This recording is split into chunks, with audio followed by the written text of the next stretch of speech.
Hey, what's going on, everybody? Slab Slayer, thank you for coming in. Albert Highsaw, thank you for coming in. What's going on, y'all? Hopefully, y'all can. Oh, yeah. Y'all can see them rods. And I'm pretty sure y'all can see I have every bug in northern central Illinois here with me.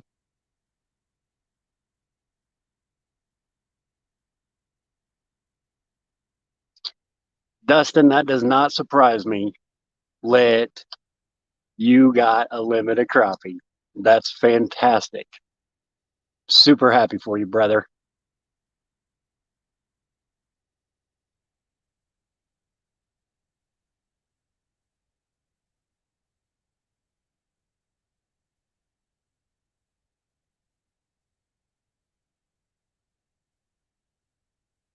Y'all hear me okay?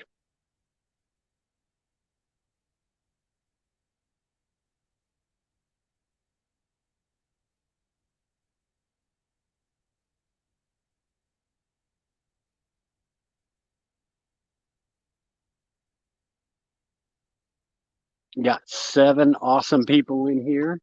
That is fantastic.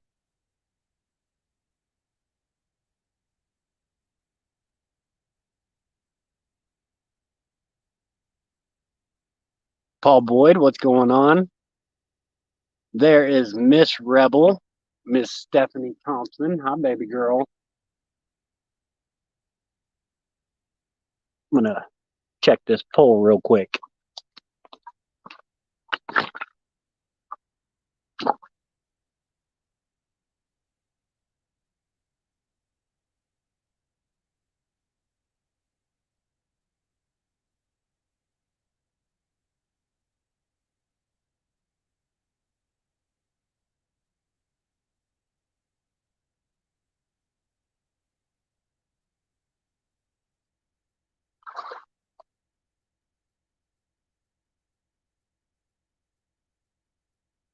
All right.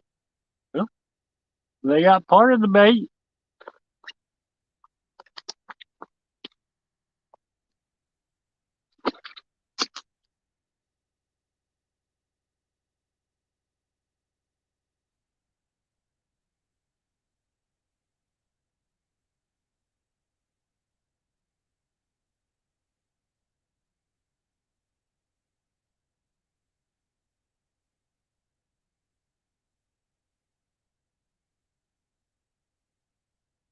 You got all of that one.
All right. Bud Files, hello. Bill Royals, hello. Scott Swift, what's going on? Trucker John Billy, hello. No, I'm not lost. I'm here. Let's see what I missed. East Texas Thumper, what's going on? Tiffany, hello. Well, the fishing's slow right now, but we're just getting started.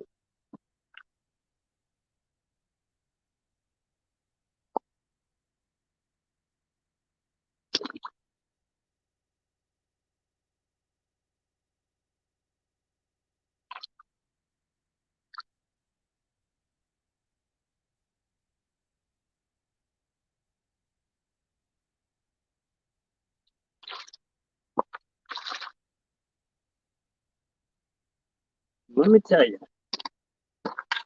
we got every bug in Illinois hanging out with me tonight.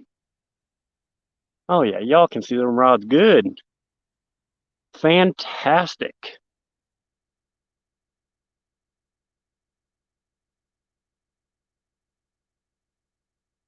I'm here talking. Now let's see if hopefully these fish will start talking. Yeah, I got down here, made a couple cast net, got some shad, and figured I had a little time to kill, so I would get some lines out and see what was going on. And well, I had some empty hooks when I brought them in.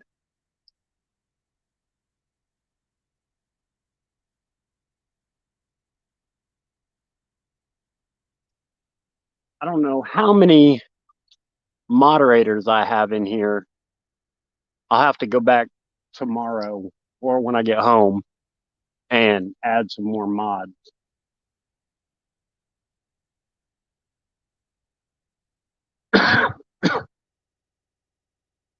But yeah, it's a beautiful night out here.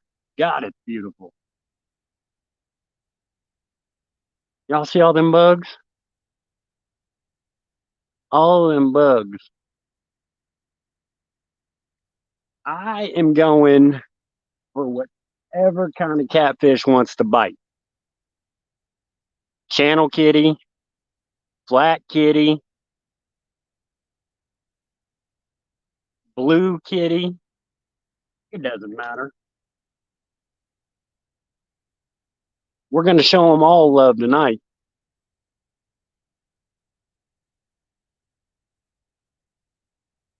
Oh, that breeze is fantastic.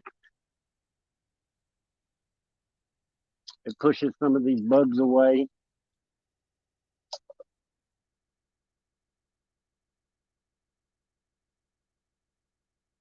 Now I got both of these casted out a country mile, and we don't get nothing out there. I'll bring it into the edge of the channel and see if we get something there. But hopefully they like shad, because that's all we have for bait this evening.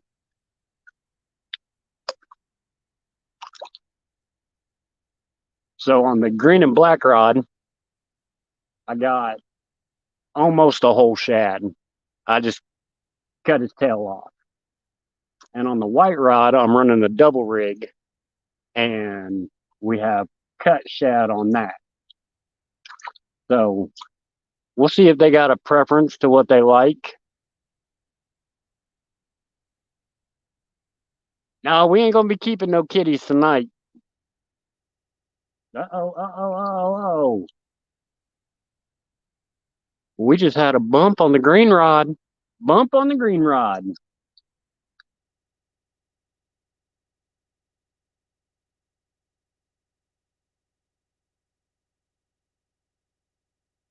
See if he's gonna make a commitment.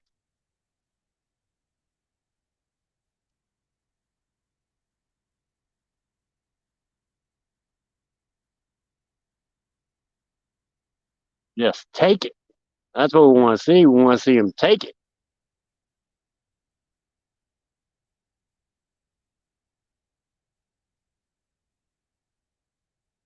Yeah, we can't use crappie here in Illinois. Slab player. They they frown on that.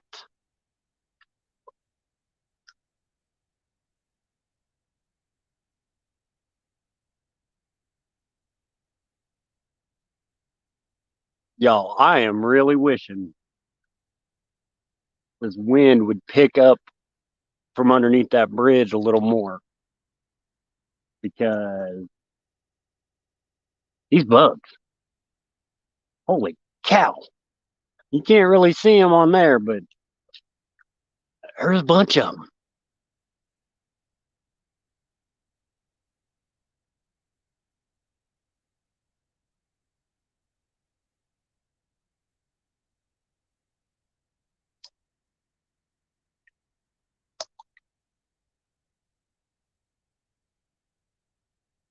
Off the hook. What's going on, man? Thanks for coming in.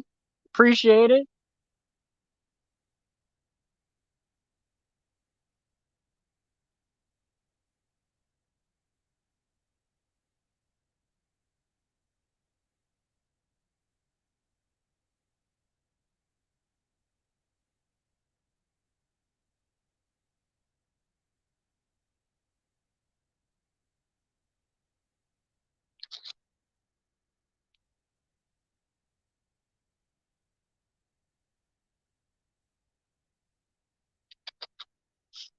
Well, I am trying to put the link in chat. So if somebody wanted to come up, they could.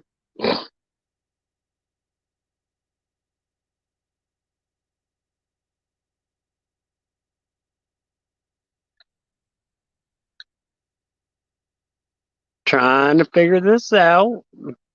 There's old Dustin, old Slab Slayer.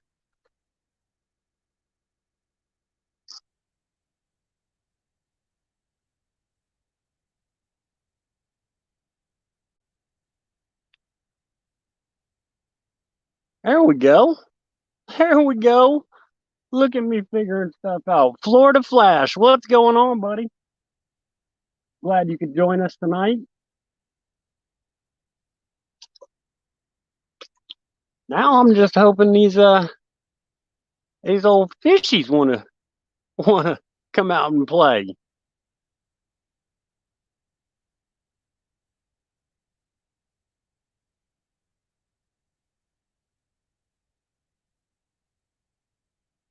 That would make for a great night.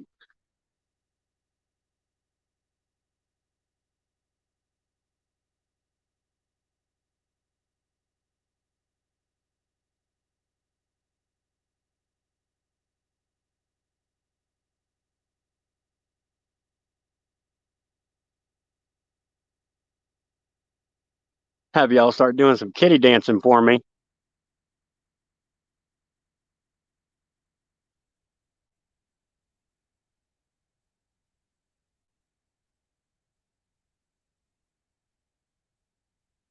Yes, sir. Yes, sir, Dustin. You want to pop up and be on the live stream? Local life, what's going on? Thanks for coming in, buddy.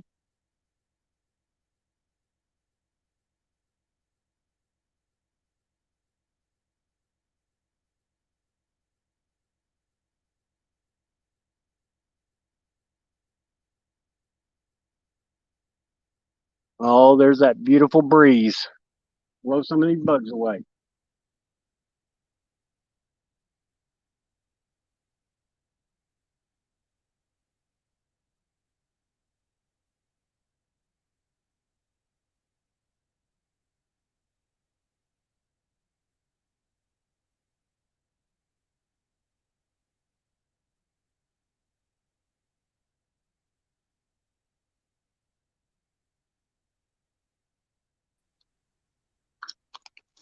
Hey, bud. Mr. Scott, what's going on?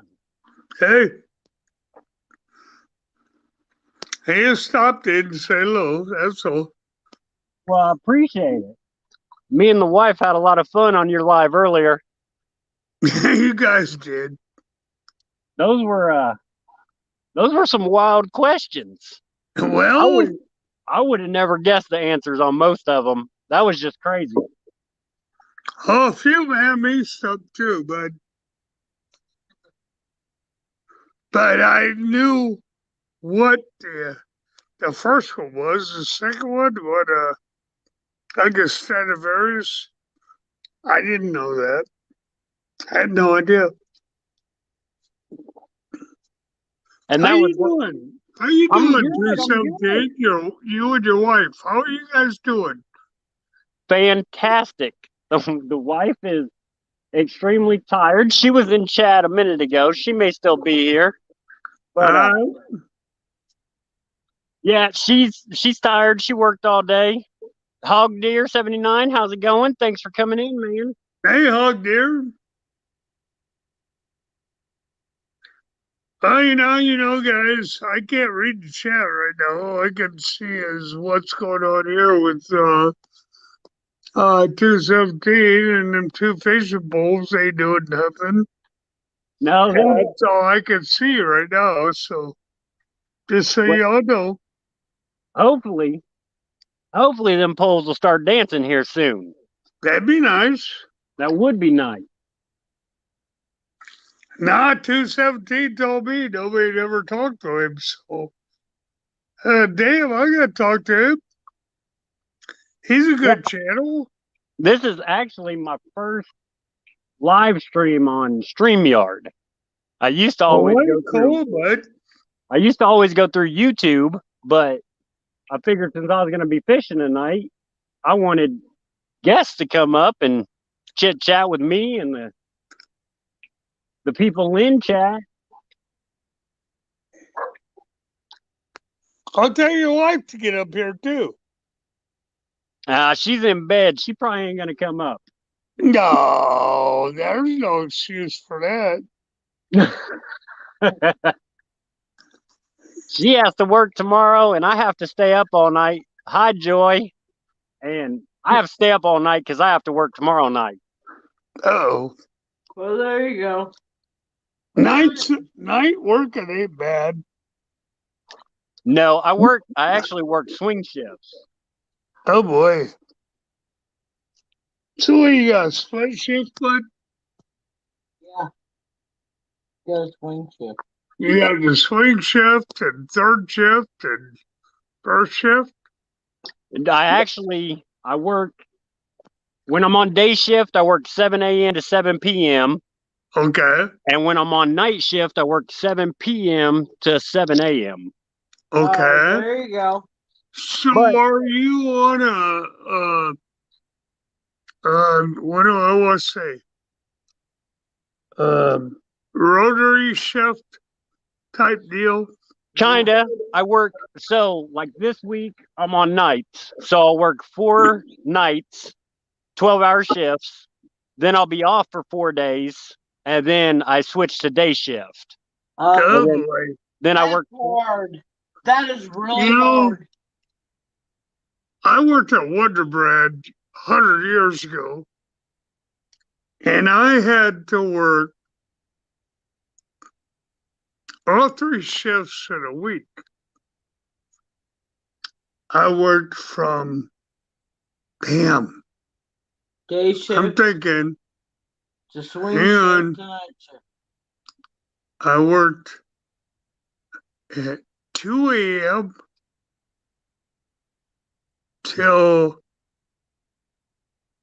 7, 8, 10 a.m. The next day, I went in at 10 p.m. and I'd work until 6 p.m. I think it was. It was 8-hour shifts, Uh-oh. and then and then we got fish on, or did a fat guy go fall in the water? And then the next shift I worked was 6 a.m. until, I don't know, 2:30.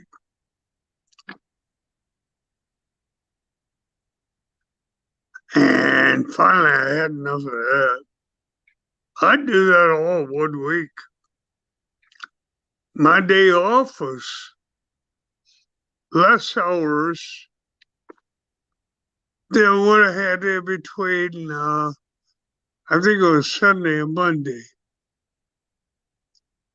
I had more time off between Sunday and Monday than I did on Tuesday, which was my day off, which I'm thinking I got, like 14 hours.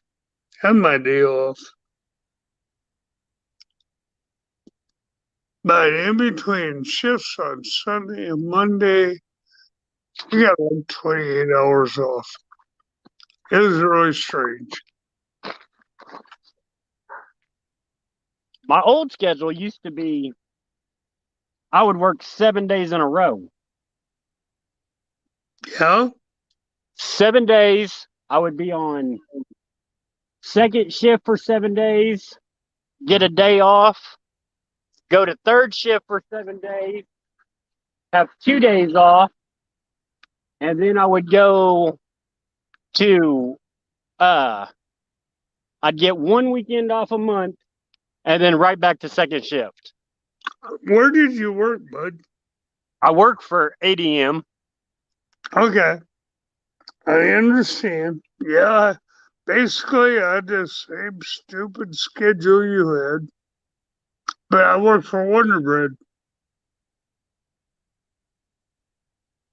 And now I guess Wonder Bread's been bought out and dissolved and whatever.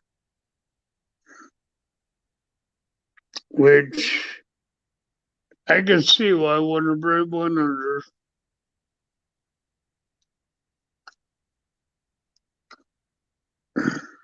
Well, we had a nibble. Oh, He didn't want to commit. oh, damn it. No. Come on, get them fish to commit, bud. Do Joey, something different. You think petting the pole will help? Put some hot dogs on there with Jello. It works. I have not fished Jello hot dogs for a very long time. Why? They work. Because once I found shad, it was pretty much game over. So, local life, I have my big cat rod, and it has an 8/0 big cat hook, and it's got a whole shad on it. The white rod I'm running a 2-ounce weight with a double rig circle hook. I think they're size 6, and it has cut bait on it. And that's what we're running tonight. And we're just using shad for bait. I do something. I'm gonna tell you right now. You don't catch big catfish. Downsize your hooks and downsize your bait. That's my opinion. Okay, that's not the rest of the people in the catfish community, because they're going to tell you use 15-odd hooks. I use 15-odd hooks on alligators. All right. I've caught catfish on a fly rod on the Mississippi River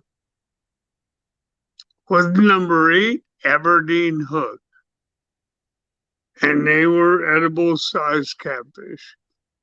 I have caught catfish on the Cedar River in Iowa, and that hook was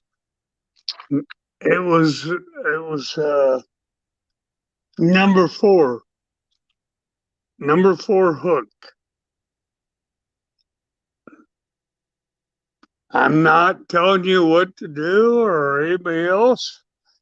I'm telling you, you downsize your hook. I know you guys all like to use the big baits, a shad, a bluegill, whatever, but I've never had luck with it.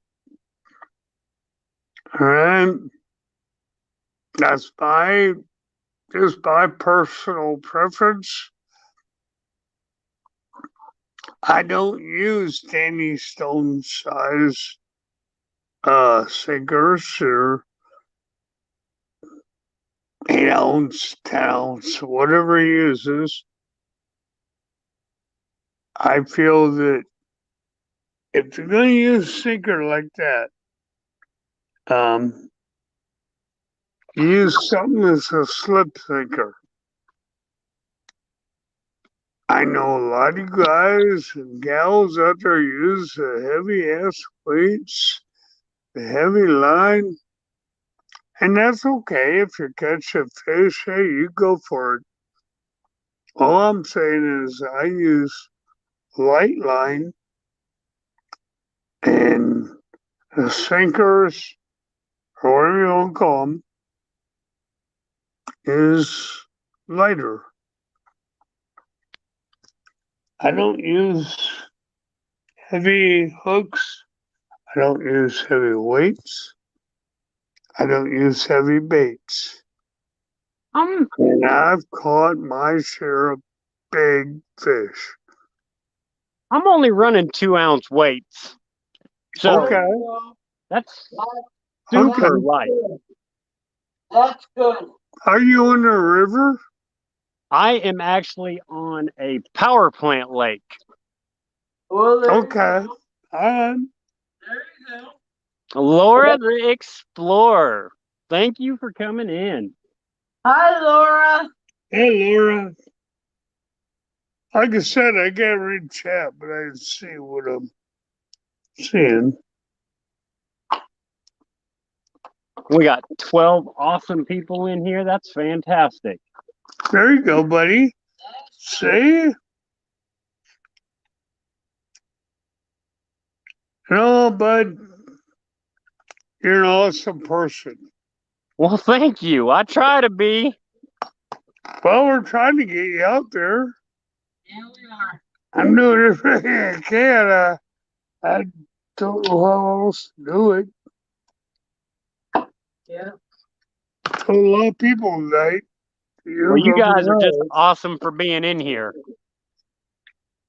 Well, you told me nobody ever talks to you. And I'm like, well, maybe there's a reason on that part, but I'm not saying you're wrong or right or in between or whatever.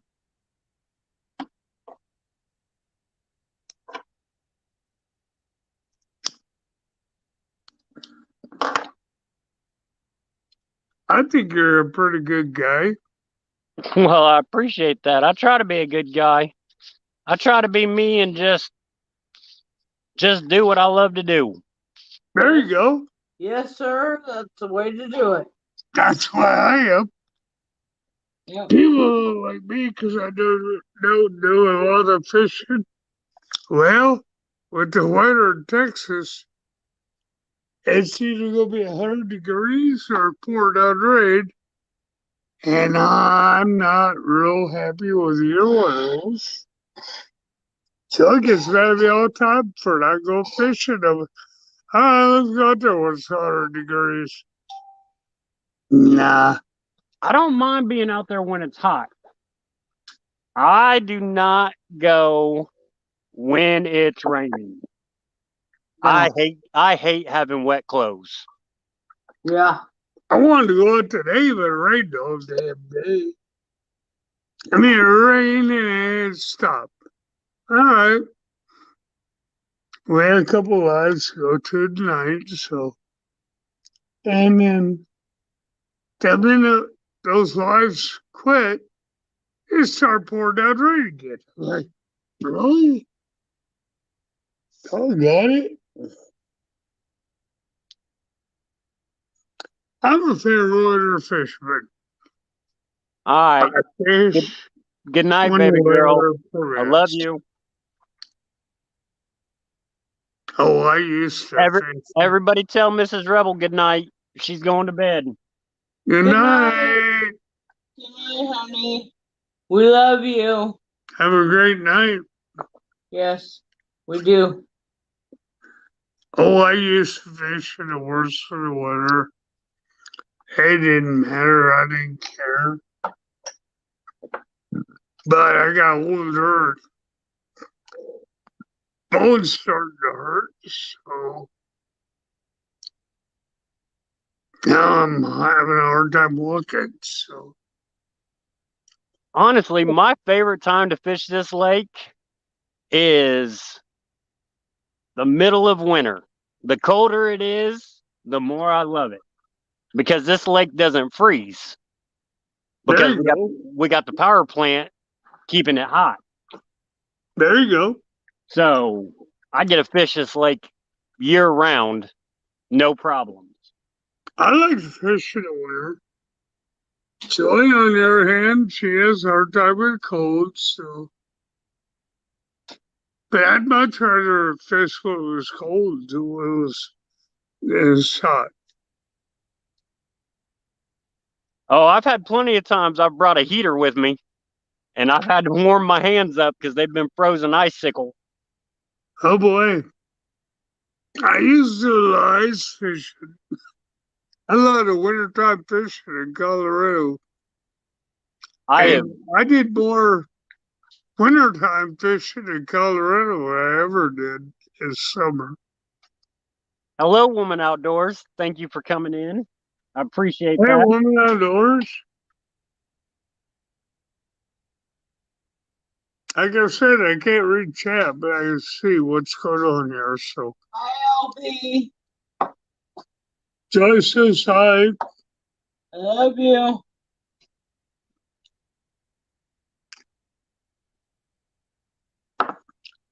There you go. There she is. Yes, I know her someplace. Hi, Joy. Hi. Hi, guys. She's here.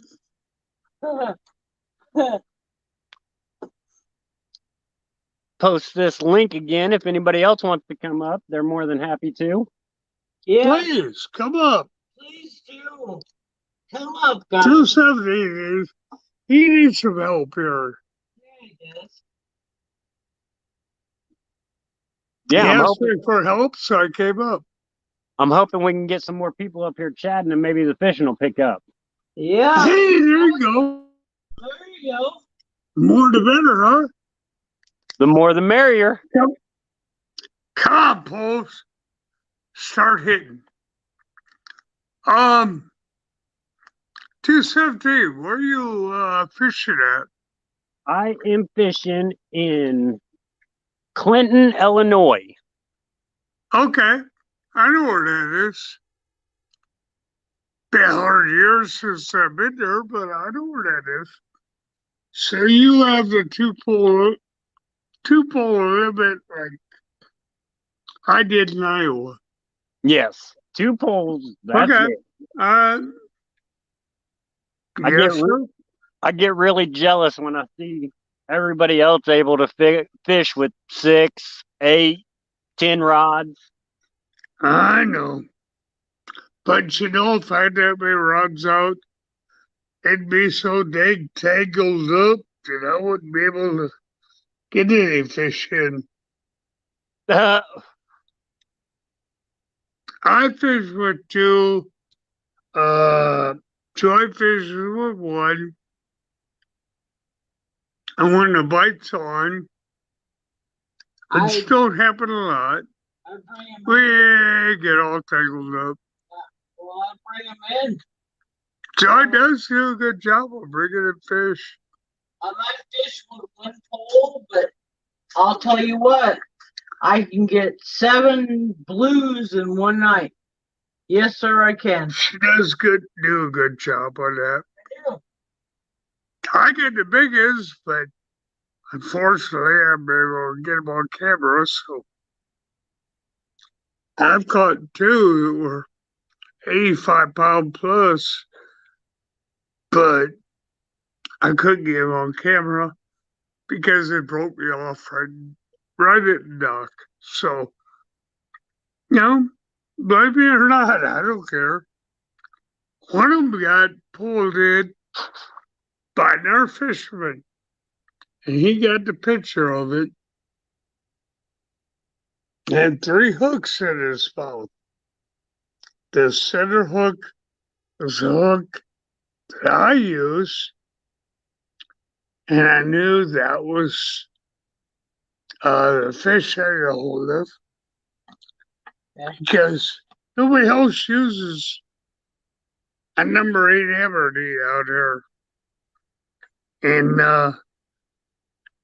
I got a picture of that fish, and that guy he said took about 10 minutes to get all hooks on that fish in his mouth. But I'm looking at that fish and I'm like, damn, that's the hook that I had on him. So that's my story. But the net we had, Joy couldn't get the fish in the net.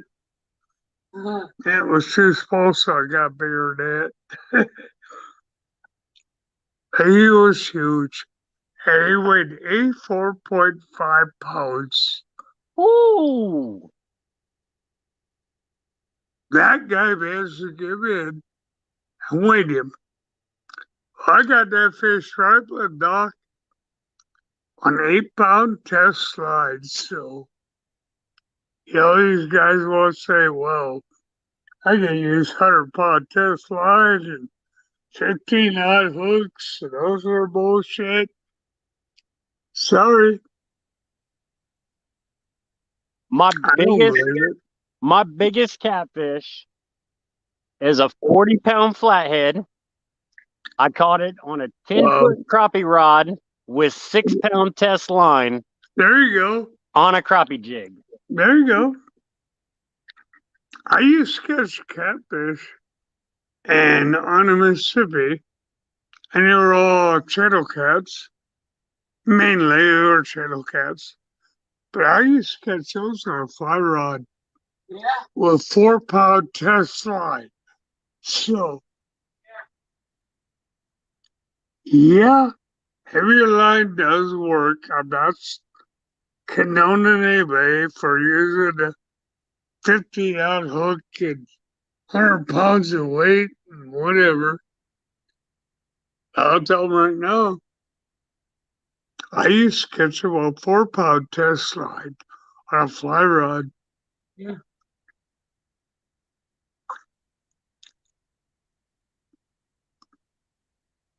217, you're doing awesome, bud. Well, I appreciate that.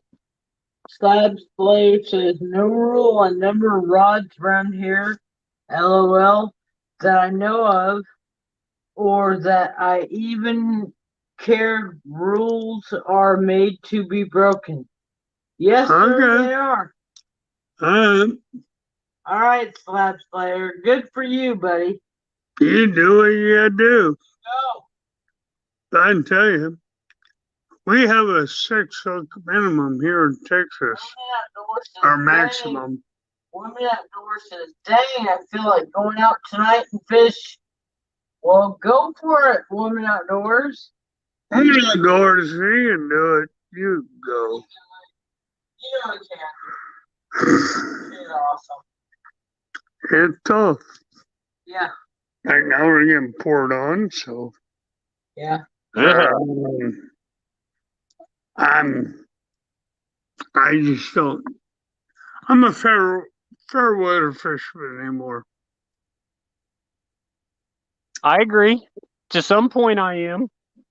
Oh, when I was a kid, it didn't matter pouring down rain or what, hailing, snowing, whatever. I was fishing. So you know, but now Not so much. not so much. I won't take a boat out in this weather because there was two guys. One guy got killed, and the other guy got sent to the hospital here a week ago.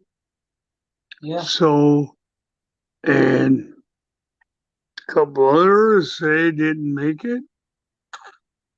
So I'm a little leery right now. Sorry. You don't like me for what I am? That's okay. Yeah, actually, I just got my boat running, and we're going to be putting it on the water very soon. What kind of boat? Well, we have a 21-foot pontoon boat. Oh, there you go. Yeah, I've got it's called a 17-foot bass striker, Uh huh. but it actually measures 19 foot. And it's got all the, it's old school, so I've yet to get it out. I tried to get out once, and it just was all weirded out. I'm like, all right. So I took it to a shop that we know is reputable, and they redid all the fuel lines and plugs. They said the plugs were wrong and whatever. It cost us what, 400, 400, maybe a little better. But they went through the whole boat. They did electrical and everything. It's Tiffany, ready to the, go. I'm just, the pontoon boat is amazing. A buddy came over, helped me get it running. We got it running, and all we're doing now is working out the paperwork with the state so I can get everything in my name, and then we're putting it in the water. there you go. Awesome. That is awesome, buddy. That is awesome, buddy. Just so y'all know, everyone out there, if you buy a boat and don't have a title, you're in trouble. Okay, I'm just telling you straight out right now, do not buy a boat unless a seller has a title. Yeah, because Okay. that's a nightmare and a half. My boat had a title, so, and the trailer had title, whole 9 yards. So I was okay. But I was told by game warden, or yeah, I think it was game warden. He says, and this was one of these Bass Magic Polar deals. Bear, what's going on, buddy? Thanks for coming in. Hey, bud. But anyway, this game warden, park ranger, whatever it was, he says, yeah, don't buy a boat unless a person has a title, no matter what state you're in, because it is a real pain in the butt to get the title. Yeah, it is.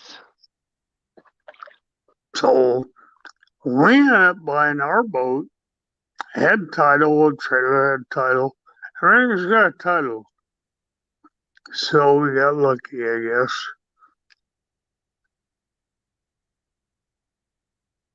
Yeah, we did. But that was one thing the game warden told us is don't ever buy a boat without title, 'cause that boat might be stolen. And then go play hell trying to get title for that boat, no matter what state you're in. Dustin, that is crazy. That is some crazy rules right there.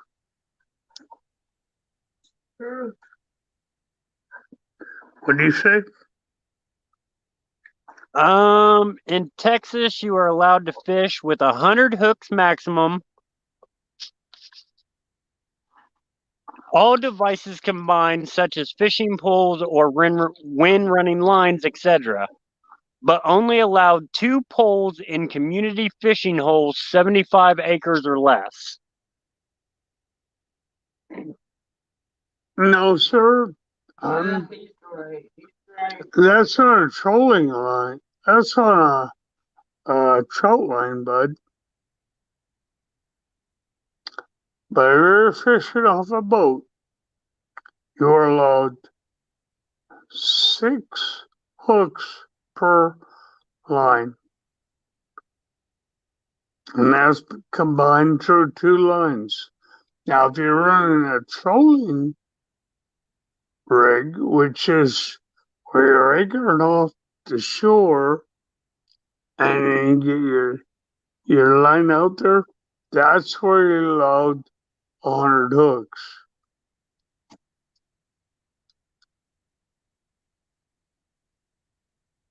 I think they do it. Now, if I'm wrong, okay, well, mark me right as being wrong. But this is what I have found out.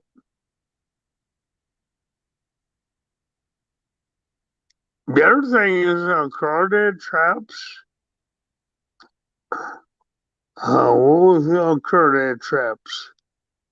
You're not allowed to trap crawdads from, I'm thinking, now I may be wrong, from May until June on crawdad traps. And there's a limit on how many traps you put out. And mark me if I'm wrong, hey guys, please do, because this is the things that I found out that in Texas, and if I'm wrong on it, then I'll look it up again. But man, some of these rules down here in Texas are a little tough. As far as alligators go, you're allowed 1 permit per year in our area, in Wood County, okay? I don't know what our county is say. In Wood County, we're allowed 1 alligator per year as long as you buy that permit.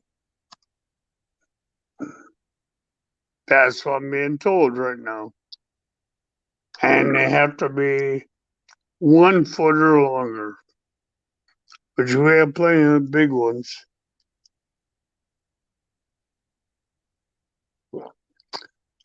If anybody has any other something, Tiffany said they get 3 lines up in Wisconsin. okay. Now, is that a trout line or on a fishing pole? In Iowa, we're on that too. All right, off the hook. Thanks for coming in, man. I really appreciate it. Off the hook might know a little more.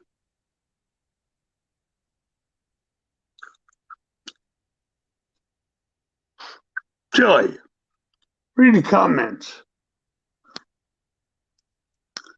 Joy's reading comments and she'd about have. Come on, read the hook. Give me everything.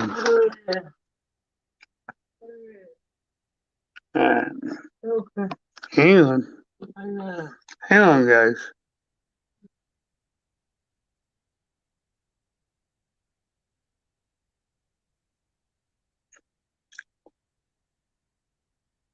Slab, I don't know what you sent me, buddy, but I'm streaming off my phone, so I can't look at it right now.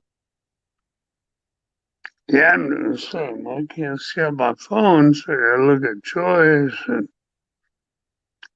I'm saying Slab Slayer. I'm saying PMB,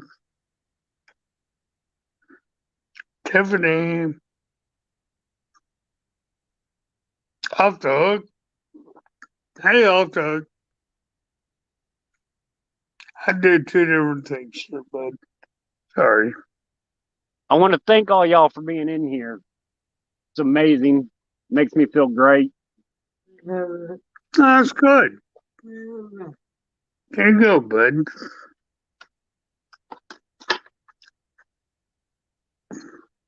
I've sent a bunch in here. I don't know where to come here or not. I can't see. So, I sent a bunch to you. You know, you said Dustin, that's what I'm everybody, saying. you said nobody was talking to you. Well, I see a whole bunch in here now, bud. I know. I was hoping I would be more busy fishing and I would need somebody else to keep up with chat for me. But Yeah, well, I wish I could keep up with chat, but on my phone I can't keep up with the shit. I can see you and I just can't keep up with chat. Here, let me send this. Let me put my name tablet on. Dustin, Oh, I'm really hoping we can get into some fish. We got, fine, bud. I think we got about another, it's supposed to start raining, I think, at like 3. No boy. Yahoo! We had rain here just an hour ago.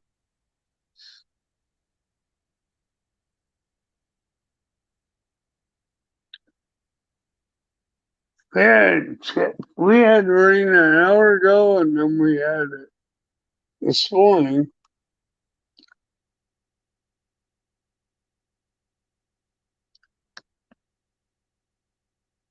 Hang on, we're trying to be able to read the chat and talk to you. Let's see if I can do it early. I'm still here, don't worry about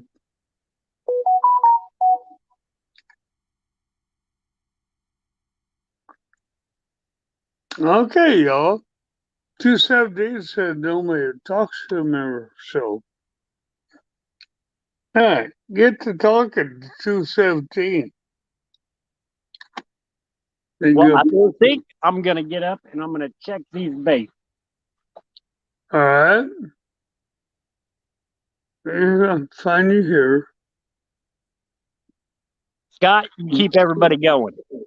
All right. Oh, boy. Let's see. What was give me a trivia question, son. Here. Give me that page. All right, we're going to do trivia while he's doing whatever he's doing. All right. Here you go, guys. I'm going to turn on trivia questions for Tuesday. If I figure it out. Okay. Here's a trivia question for you guys. Hang on, I'm trying to find his. Damn it. Here he is. Hang on, I'm trying to find his. Alright. Damn it. I got him. I can read your damn it. I got him. I can read. Okay. I got rid of that. I got rid of it. My fault. Okay. Here's trivia questions from tonight's live. Since he's busy. And now I can see your chats or see what you're saying. Slab Slayer and Off the Hook and how you guys? Okay, now I got you. All right. Here's a trivia question for you all.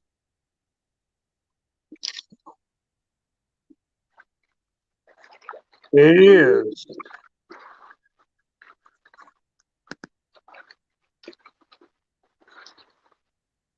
What musical artist holds the world's record for the most people ever attending an outdoor concert? Okay? So that's what it is. What's the world's record for the artist that holds the world's record for most people ever attending an outdoor concert?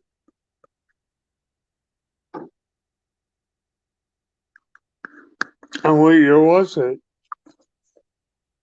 You guys will know. Or should I say, the older people will know.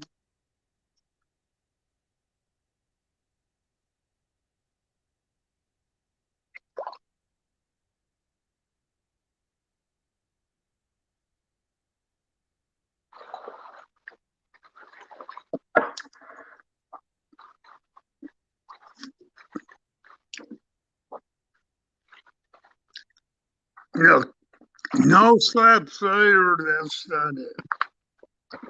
That was a whole lot of bands. I was there. That's a whole lot of bands.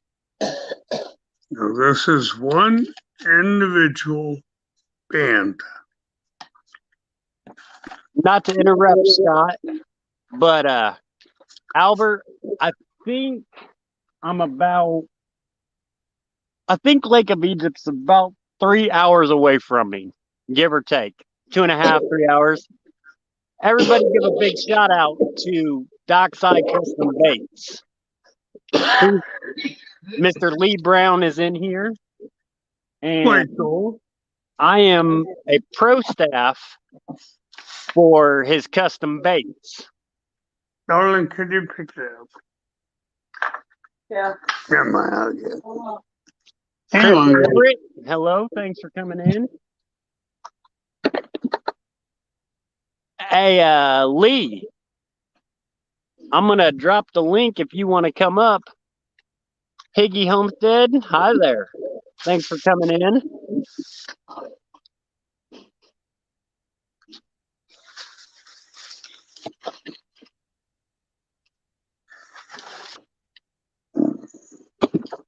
I'm back. If anybody wants to come in, there's the link.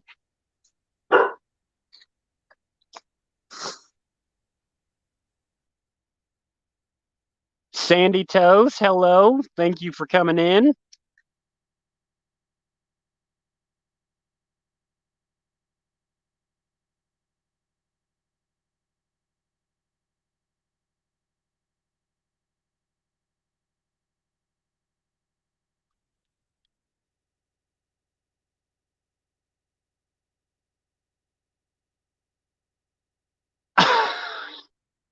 Dustin, you still looking for them baits?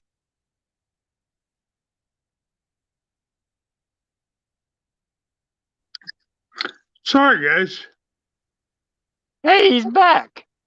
I'm back. I'm doing trivia, buddy.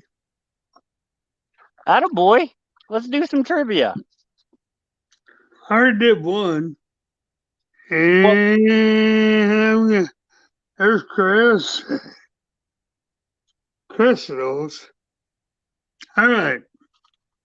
Let's start all over again. What musical artist was the world record for the most people ever? Hang on, guys.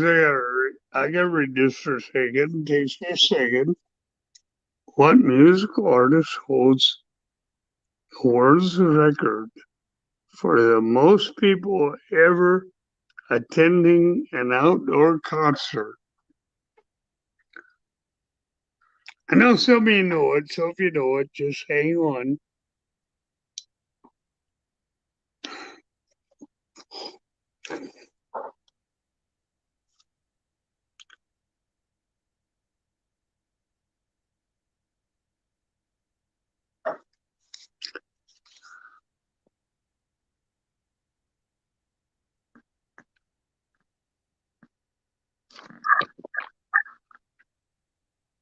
Chris, right. Yay, buddy! Chris got it. What year was it, Chris?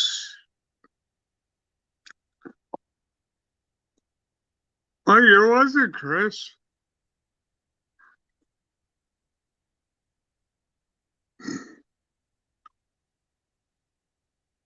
And where was it at?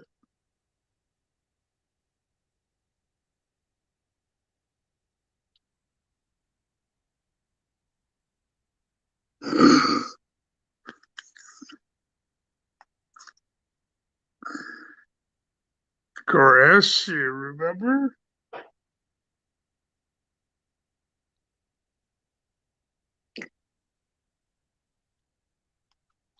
Hi, Chris got it with Rod Stewart. But what year was it? He did that. And what was the country he did it in?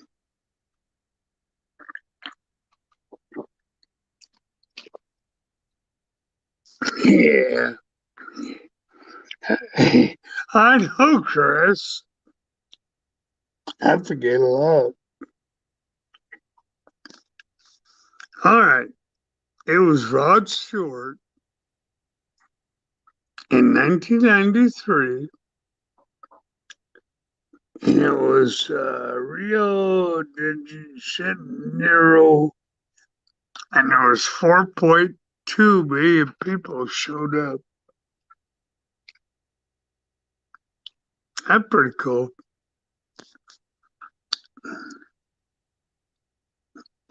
And he holds world's record for the most people ever attending an outdoor concert. He is okay. Yeah, he played the world hell was that football thing. That one year, and a little sad. Super Bowl. A little sad though, but he was there. All right. Second one.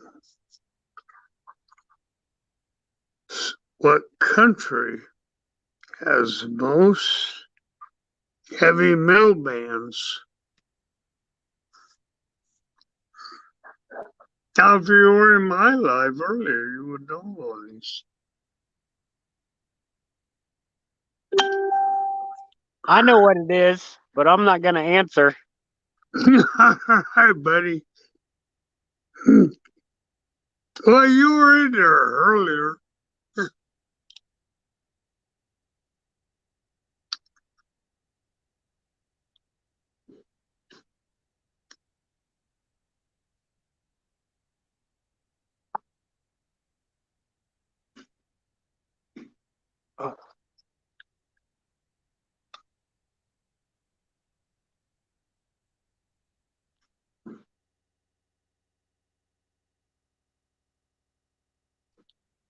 No, it wasn't Sweden.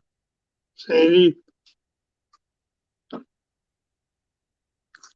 Lee, that's awesome. You are the best, man. Oh, Finland. There you go. Somebody got it. It's Finland. Here, I'm going to hand you over to Joy so I can pay the parking meter for a second. Who are you talking to? We're on number 3 now. Hi, guys. Hi, Joy. How are you? Fantastic. Waiting on these fish to bite. Yeah, sir, I understand that. Yep. Number 3. I understand that. Yep.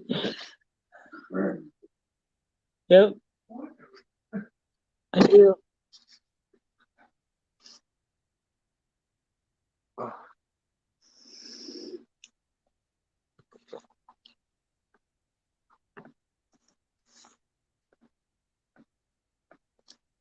Oh, Sandy, you are so awesome. Thank you, ma'am. You're crazy, but I love you, Sandy. I do. Albert, I missed your question. I'm sorry, man. I'm going back now to see if I can find it. Oh, yeah. Lake of Egypt. I'm about 2.5 hours away from it. I wasn't trying to ignore you, man. No, he wasn't. Yeah, it's south of me. And to the east. It's like southeast of me.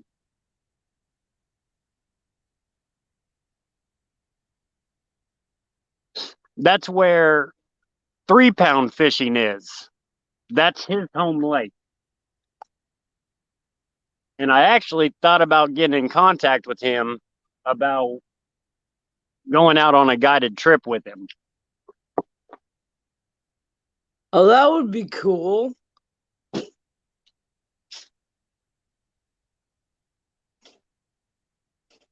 He's like my Illinois Dustin right there. Yeah, I understand that. I absolutely get that. Yeah.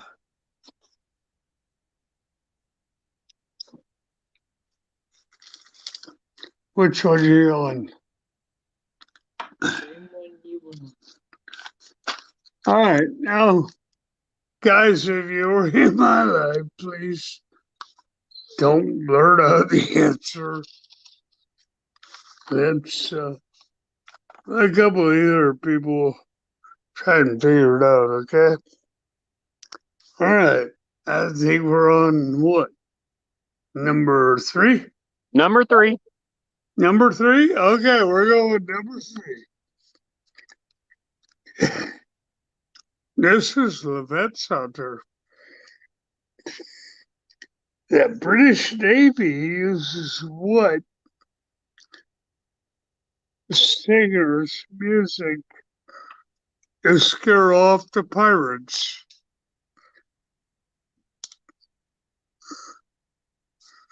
Now, if somebody was my live earlier, please don't blurt out the answer. Just say, no, I'll accept that.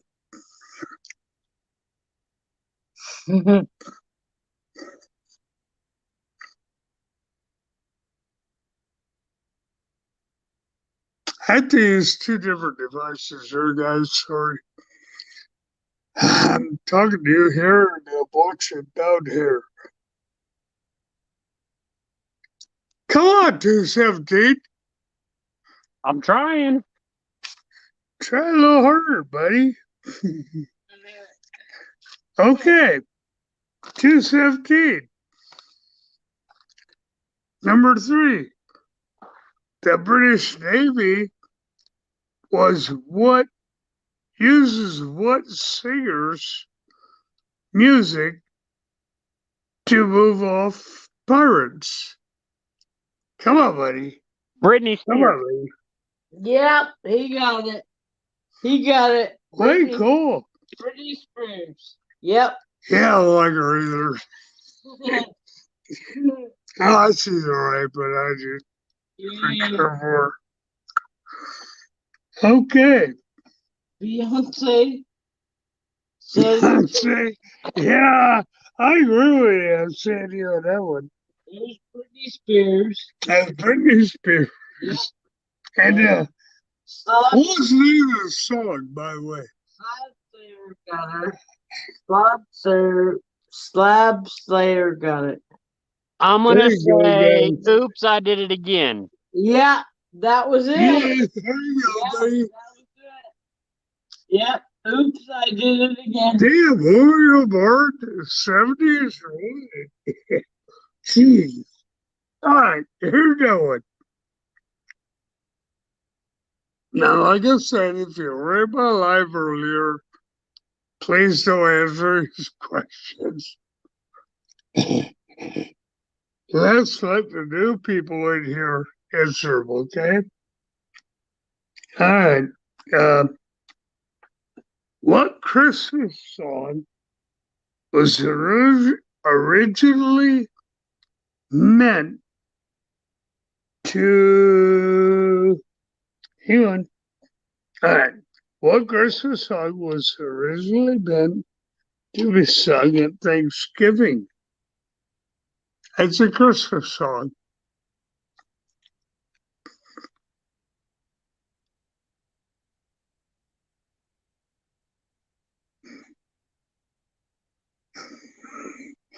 Yeah, okay, Sandy.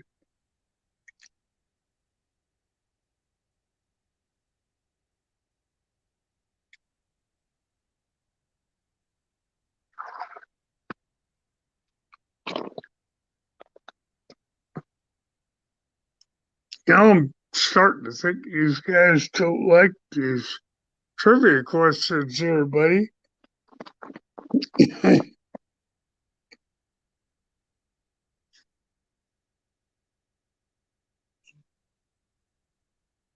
Okay, here we go again. It's what's Christmas song was originally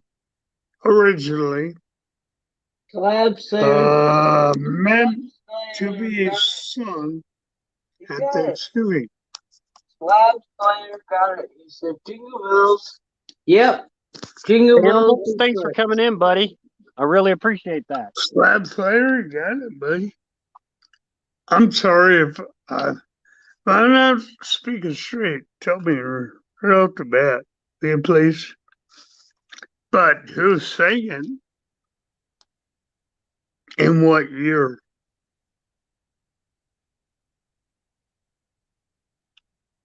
Who sang the original song? What was the original song's name? And what year did he sing it?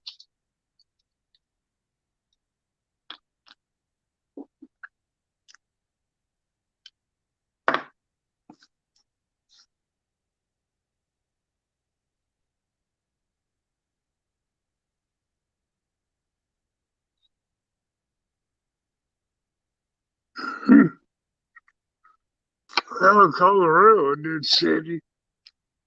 It's those in September did it go away until May.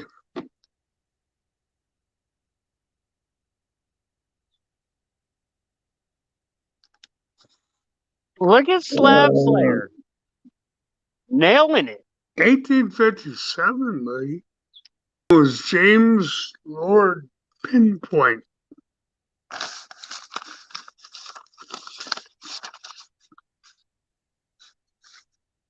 All right. Here's a newer one for everybody out there that's younger. Maybe you can get this. Maybe you can't. In 2018, this artist revealed that none of his heard. Wait, hang on. I'm going to have Joy read this one because they get None of ready. his band mates. Here, read that one. I'm gonna enjoy reading it because I get read her already.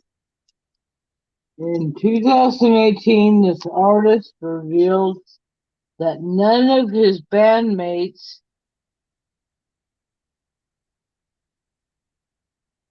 None of his songs and none of his music was wrote by that band.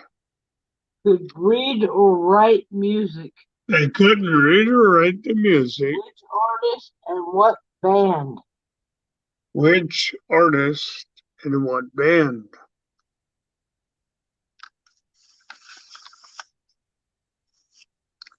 Then do it again.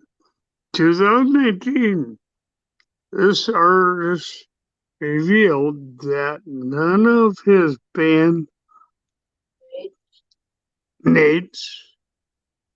could read or write music. Which artist and what band? Now this band passed several years ago, so I'm just gonna let you know.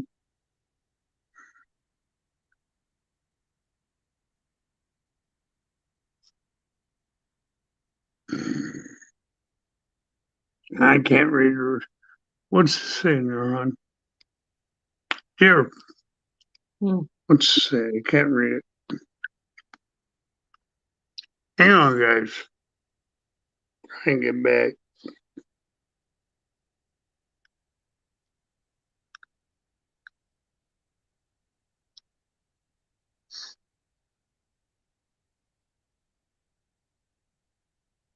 Hang on, guys. I get back into and we'll read it. Right?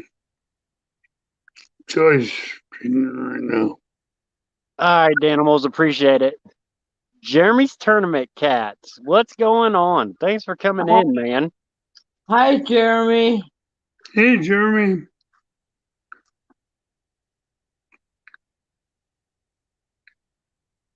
Trying to get it all back. We're having cell phone tower problems here, so. Hell went out again. Dang them it. There you go. Read what they're saying. Oh, let it go. Tim Molina, thanks for coming in. I appreciate that. It was. I'm sorry, guys. Cell phone towers are down here and they're being a pain in the ass. It was Paul McCartney. Now I know Paul McCartney passed years ago, but it just finally got released in 2018.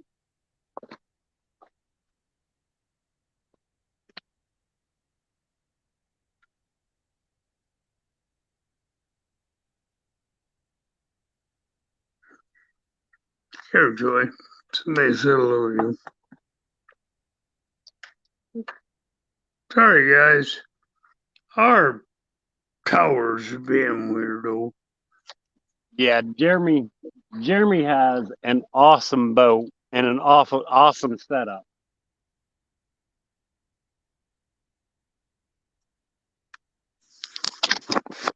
Oops.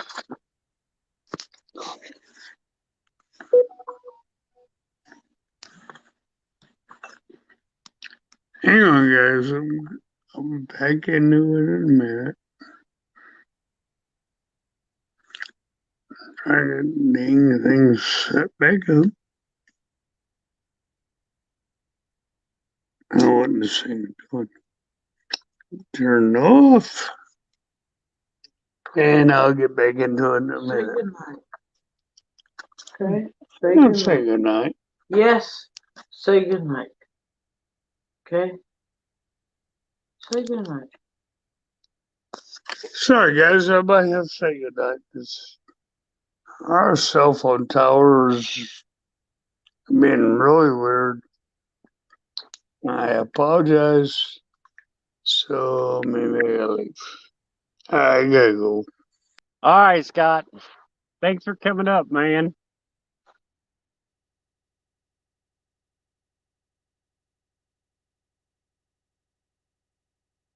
Good night, Joy. Night, Scott. Thanks for coming up. I dropped the link if anybody else wants to come up. More than happy to have people come up.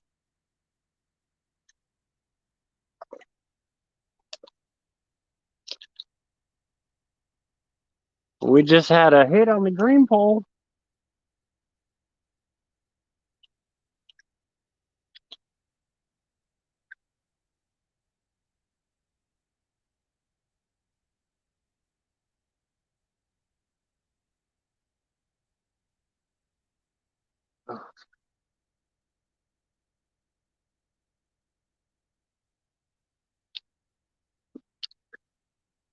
Lee, how's that big order coming? You almost done with it?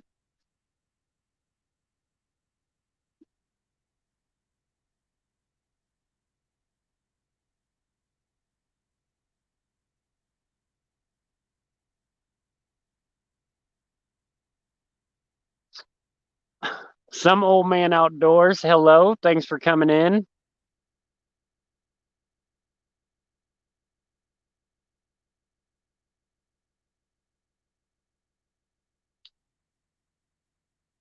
Y'all watch Deadliest Catch? You know how they do a crab dance? Well, I'm gonna need y'all to do some cat dancing for me. Sandy, I am using shad tonight. I got cut shad on the white rod, and I got basically a whole shad on the green and black rod.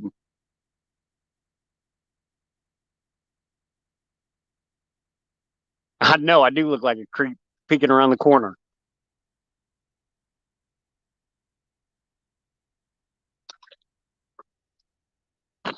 Uh-oh. He just got a little more serious on that green rod.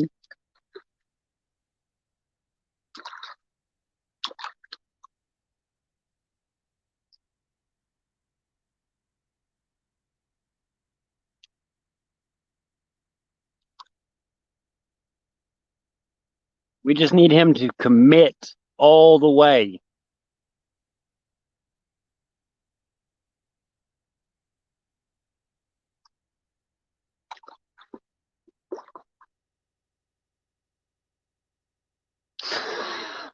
Yeah, they do, Dustin.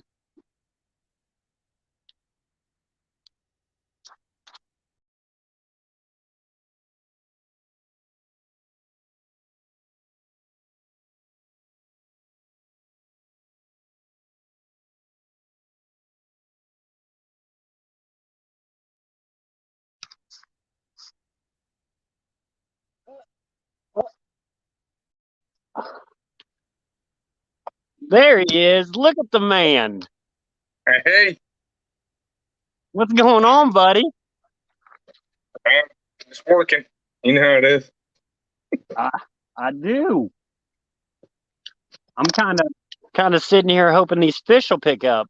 Bill Royals, hello.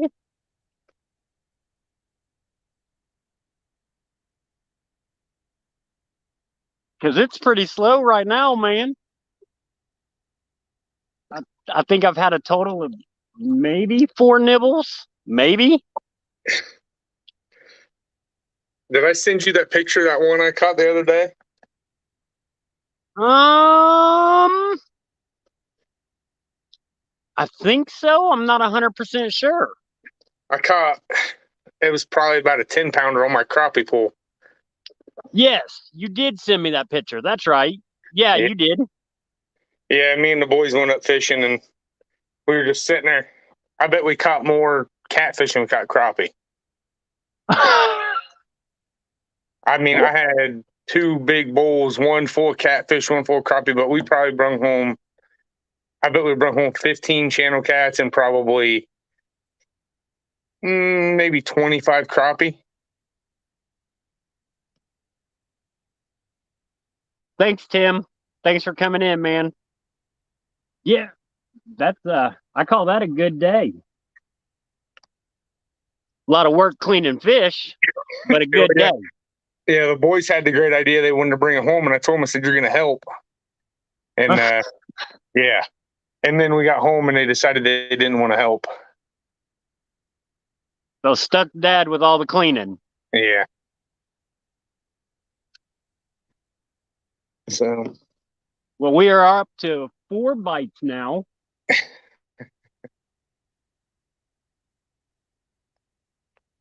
They're just not wanting to commit for some reason. Yeah. And this is usually my hot hole. You see all them?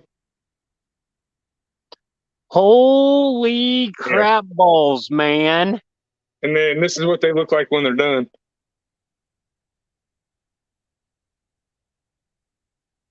Oh, they look so pretty. But that's only 2, 3, 4, 5, 6. That's about 80,000 baits right there. And how many more do you have to go? Well, I got a bunch in the house. The boys have been helping a little bit with that. So I don't know. I probably have, of the heads, I think I probably have like 20,000 more to run, which I can do all that tomorrow. You are a working fool. Yeah. I already told my wife, I said, when this is done, I said, I'm doing nothing. I said, you're not going to see me for 4 or 5 days. I'm just doing nothing but going fishing.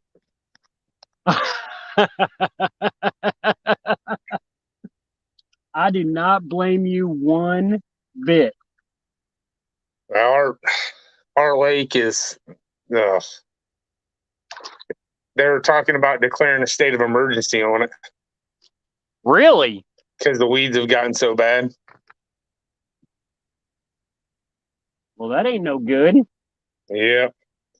The local news was up there the other day, and they were showing how bad. And they showed, remind me, and I'll send you some pictures. Somebody flew a drone over the lake, and I mean, it don't even look like a lake. It looks more like a field. Good Lord. Yeah, Dustin, my rod holders are out in the water. It's a big rocky bank right here. And so I had to go out into the water a ways to get them stuck in. Ain't gonna hurt them rods none. What are you using for bait? All we're using tonight is shad. That's all I got. Why didn't you take the boat out? Oh, we're waiting on the paperwork to get finished up. Or else I would be on the boat, just chilling, hanging out with you guys.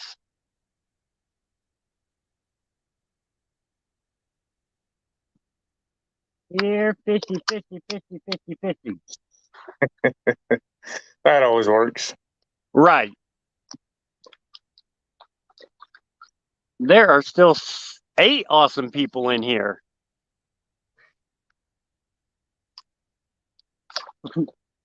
We don't wear flip-flops, man. We wear slides, Dustin. You got to get that right. No flip-flops, only slides. Because it's hard to get my feet into some flip-flops with my socks on. Yeah, Curtis, my poles are swimming a little bit. They'll be okay. What's the biggest fish you caught at that spot? This spot, the biggest is a 20-pound blue. Heck yeah.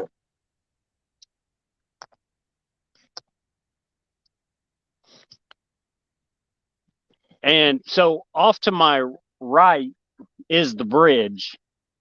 The channel comes out and just, it kind of snakes back around. This bends around. Okay. And Which lake are you on?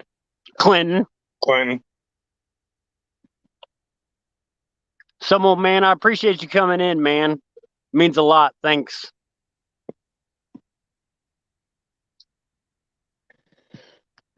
Oh. Yeah. We do need just both rods to start lighting up. You are correct.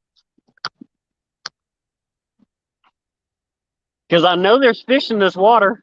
Danny Stone Outdoors. Thanks for stopping in, man. I appreciate that.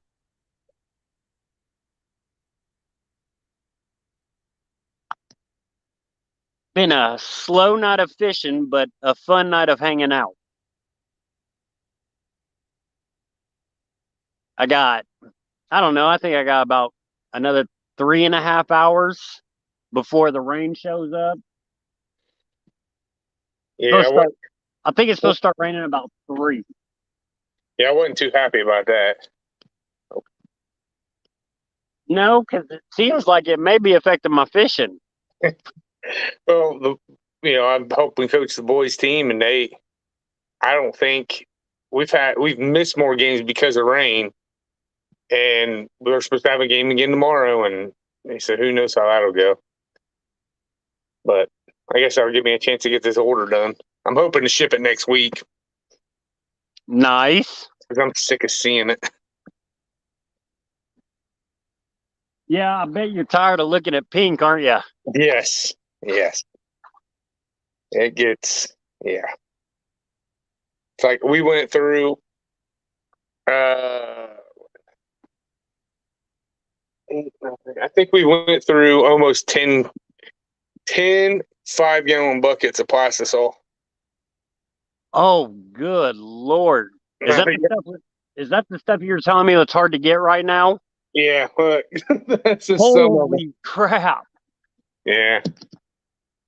Yeah, it's just and they've jacked the price up on it. It's just ridiculous. I gotta shout out my boy, Mr. Lee Brown from Dockside Custom Baits. He makes fantastic crappie baits. Has my favorite, which is the core shot. That I've never seen a crappie jig like it. And the crappie love that damn bait. They just love it. Polish Cha-Cha Fishing. Welcome in. Thanks for coming. What a name. That was like a tongue twister right there. I had to look at it twice. What do you know where Slab Slayer fishes at? Like what state's he from? He's from Texas. I've been hounding the wife about moving to Texas, and she's got a couple friends that live down there, and she's like, "Oh well, there's this town and this town," and I'm like, "I don't care." I said, "I want to be on Lake Fork." I said, "I think that's where I want to go." Yeah, Dustin, he keeps trying to pull me down there. He's like, well, we don't have that here in Texas. We don't have that problem here in Texas. Yeah. Well, yeah. So I've seen some of the pictures. I think you showed me some of them in the past, and then Jamie's from Texas, and then Crappie Cat TV, he's from Texas. I'm like, gosh, I hate Ohio. Fishing sucks right now. You hate Ohio, and I hate Illinois. Oh my. Sam Rayburn's his home lake. Yeah.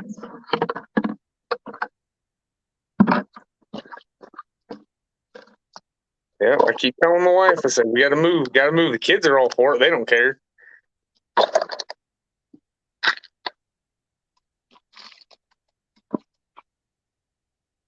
Man, I think after our little one is done, we're going to end up moving. Not 100% sure where, but she's got school for 6 more years. So I'm in Illinois for at least 6 more years.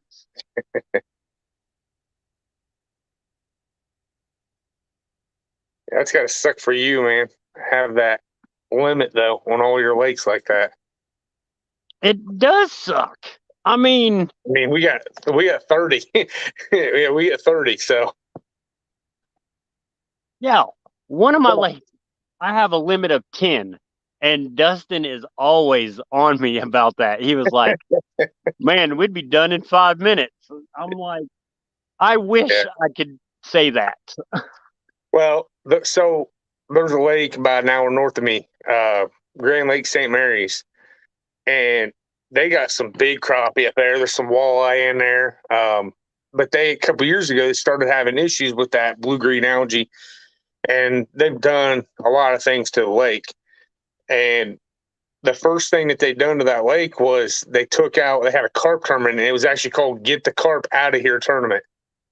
And it was like a 3-day weekend tournament, and they didn't care how you caught these things. But the first weekend that they done this, they had 20,000 pounds of carp. Sorry, that they took out of that lake. Holy crap. And then, so now the lake's they've been doing a lot of things. And when it gets real hot in the summer, the lake kind of doesn't look so hot, but right this time of year, it's still pretty good. Well, we went up there and there's a spillway that come out of that lake, and we were like, oh, we'll go check that out. And we're down there, and I see this guy across from me, and we're catching crappie, but we're not catching anything but like 6, 7, maybe an occasional like 8.5 inch. So, kids are throwing everything back, and what's one after another. And I see this guy, he's putting every single fish in his bucket. And I'm like, I go, hey, I was like, there's a size limit, right? And he just looks at me kind of funny, and I'm like, yeah. I'm like, they got to be 9. He's like, no, not down here. I'm like, what? What do you mean? He's like, because this isn't technically part of the lake. There's no size limit on this creek. And I'm like, that doesn't sound right. So I went to the game warden and talked to him about it, and he said, sure enough, if you're fishing below there, it doesn't matter how big they are or how many you catch. And I'm like, that's the craziest thing I've ever heard to me. I'm like, that guy, I bet I seen him put 40 crappie, and I bet not a single one of them was over 9 inches. Good Lord. But I guess technically it's not part of the lake. But I'm like, I asked the guy, I'm like, how much meat could you possibly get off one of them little, paper thin crappie? I'm like, what good's that doing? I guess, that would be about like me cleaning bluegill here, because our bluegill only get about 6 inches. So that's why I don't fool with them. I'm like, it's not worth it. Now, if we go fish farm ponds and we're catching 8, 9, 10 inch bluegill, I'm gonna take them home and clean them. Yeah, the kids always want to keep them, and I tell them, I'm like, if we're catching crappie, I'm like, don't keep any bluegill. I'm like, you're gonna get one fillet off of a big crappie. There's the same size as the two bluegill fillets. Right. The Hanimals, welcome back. We have no size limit on crappie in Oklahoma. I use 4 to 7 inch for bait. Yeah, we can't even use crappie for bait here. Well, see, against the law. We're allowed here in Ohio, but that's what I've always been. That's what I'm like. They tell you have to be 9 inch to keep them, but I've seen people using them. I've asked a guy, and he said that you're allowed to use them. So I don't know if you catch them with the cast net or something like that, that's different than catch them with a rod and reel. See, they're considered a game fish here, and if we catch them in a cast net, we have to throw them back. And just like bluegill, we can't keep them out of a cast net. We got to put them back. You can only use bluegill for bait here in Illinois if you catch them on a rod and reel. Really? Yeah. Huh. Gosh, you get so many weird laws or rule regulations for all this stuff. It just doesn't. I don't know. Yeah, it doesn't make sense why it's so strict and so tight. I don't. Yeah. Well, I know, like, we go fish Lake Erie a couple times a year, and they, it changes throughout the year, but like perch was 30 per person. And I talked to some people, they took charters out there for walleye, and they'll go out fish for walleye half the day. And if they don't have any luck, then they'll turn around and perch fish. And this year, or is this year, last year, they changed the amount of perch you could keep was 30. And there was no like size limit on them. They changed it to 10 per person. I'm like, that's got to be hurting some of them charters up there. Yeah, no joke. I know. I just read an article yesterday or the day before. It was um, in Michigan, I believe.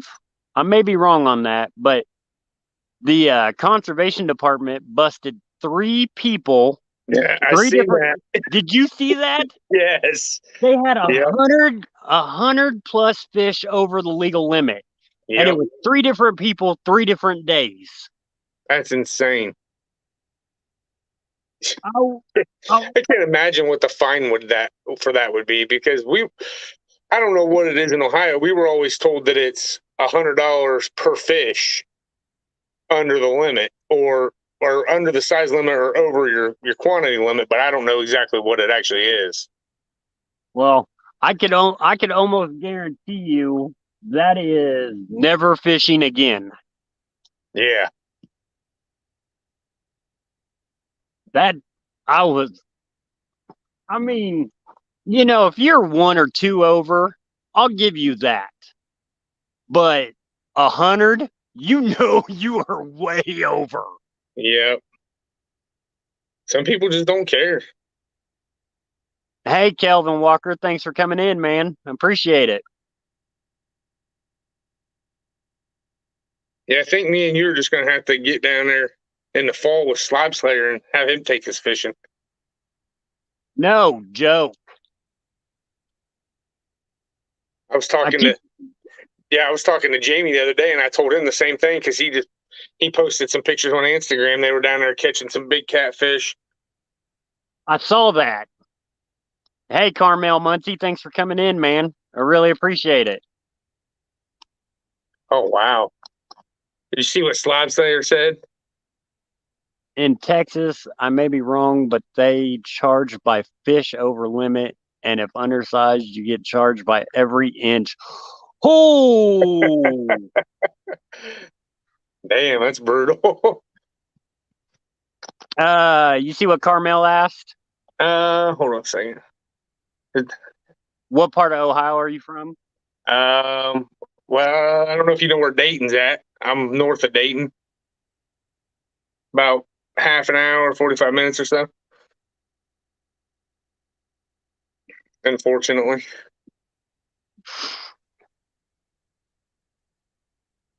And we were talking about making a bunch of trips this summer, and with the price of gas where it's at, I got a big family, kind of hard to go anywhere. And then I got that monster truck out there that gets about 10 miles to the gallon.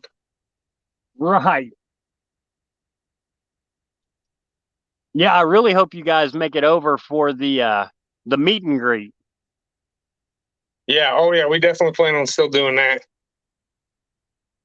Might be cheaper to rent a car, but I know last time we looked at renting a van, it was like, I don't remember exactly. I think it was like close to $600 to rent it for like 4 days. But Good Lord. That was also when gas was still under $3 a gallon. Danimals, I went live at 9 p.m.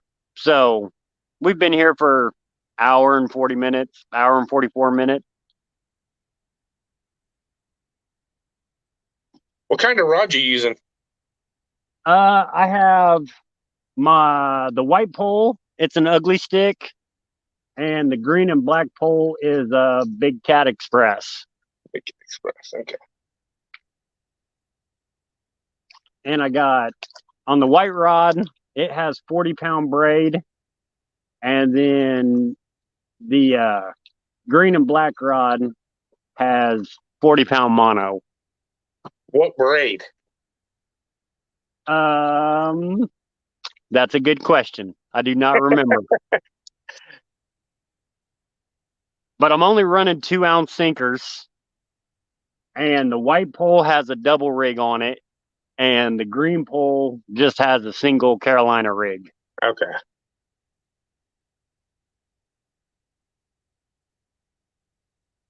I get too many poles to count. I bet right now there's probably 2, 4. I don't know. There's got to be 20 poles in my Suburban right now. I mean, I got 2 of my I got 3 crappie rods in there. And then my wife's got 2. And then all the boys have 1. My daughter's got 1.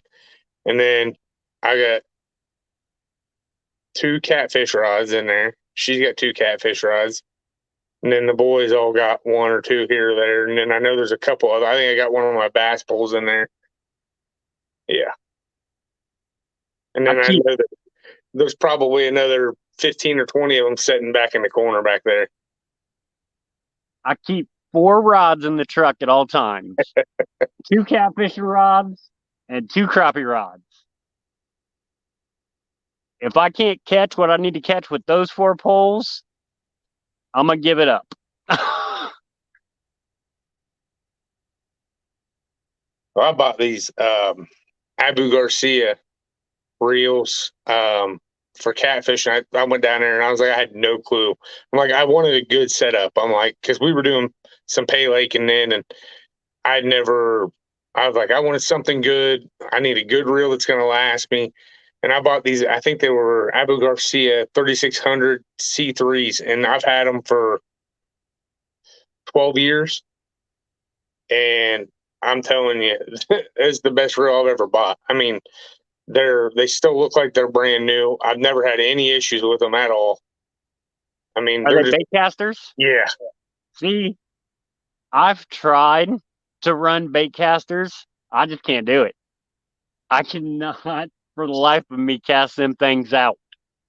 My father-in-law taught me years ago, and the only thing that I use spinning reel on anymore is my crappie stuff. That's it.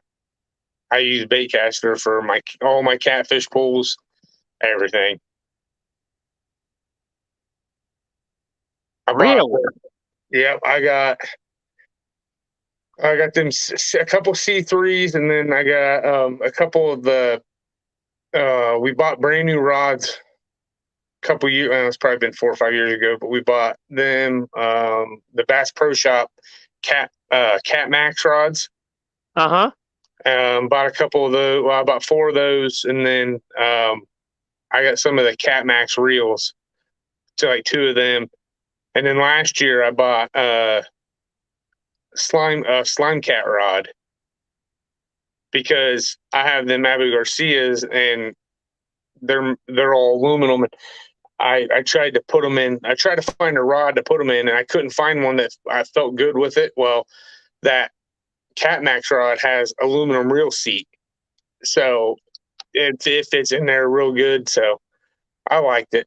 Or that slime cat one. Yeah, so that thing's a beast. Knox Yo-Yos, what's going on? Thanks for coming in, man. Yeah, Jeremy, I don't like the reels either. I bought them in a deal, and I hate them.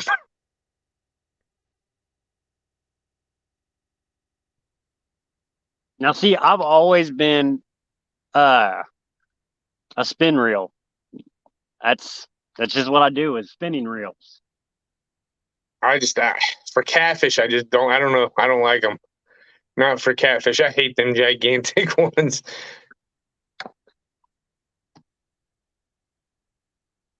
Holy crap. We're up to bite number 6. Yeah, now my kids, they all want to fish, or they fish all the time anyway, but now they want to learn how to do bait caster. So my father-in-law had a few spare rods and reels laying around, so he gave them to the kids. So the kids have been using them. So my 9-year-old can somewhat throw one. My 12-year-old one can throw one pretty good, and my 14-year-old can throw them pretty good.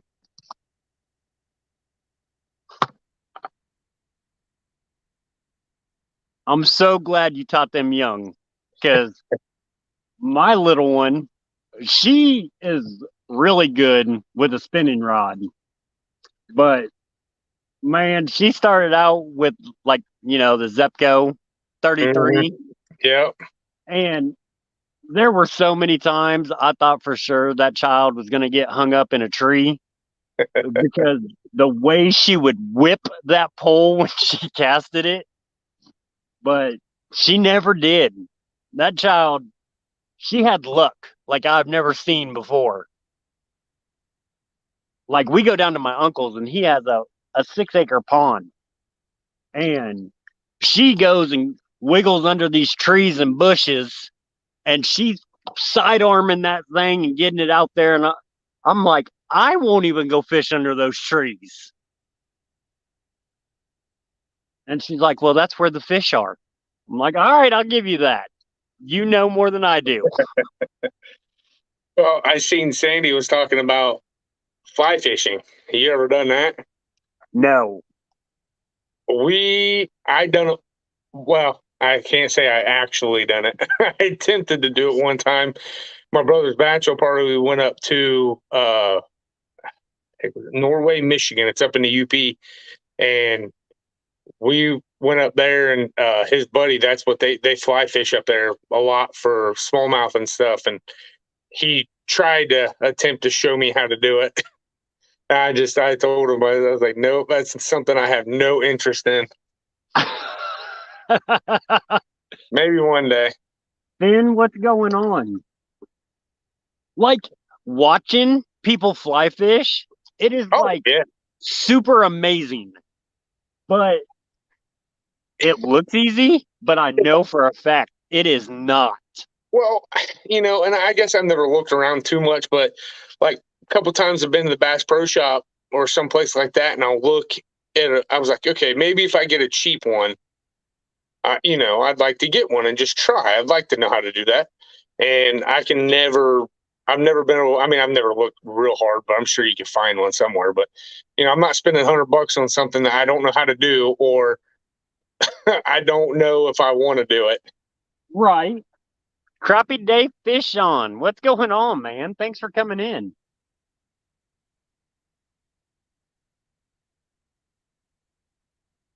Yeah.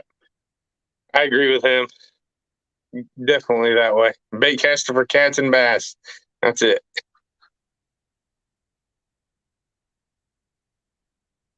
Some of the rods, man, they're just.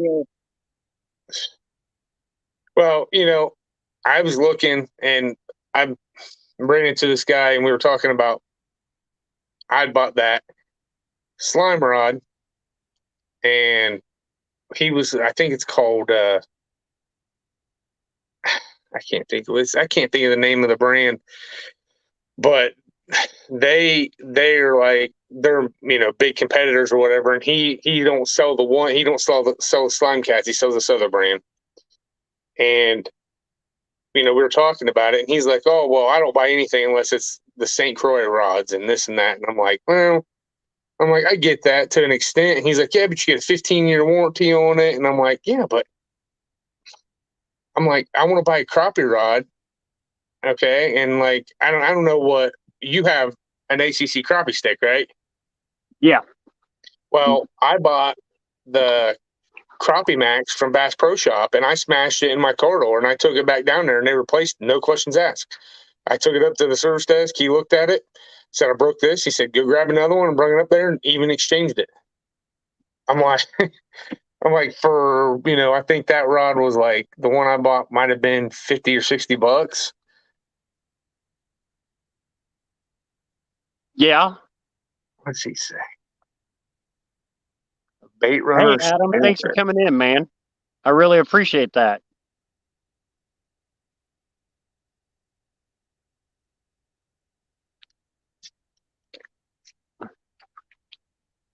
How many people are in here? Don't tell me that. I'm showing there's 11 people in here right now.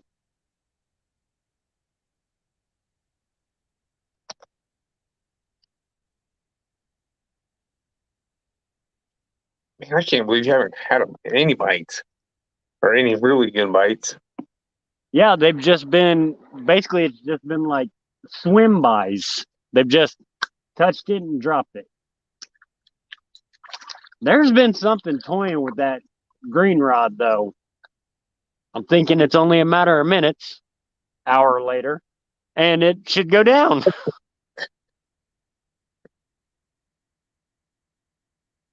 Yeah. My kids are abusive to my crappie rods. I can't tell you how many times they snap rod tips off in doors and stuff like that. Yeah, I don't really let the kids fish with my crappie sticks too much because that's my biggest fear. But Yeah. you know, if I get Well, a new pole out of it, then it's a win-win. So, there was one time I broke it.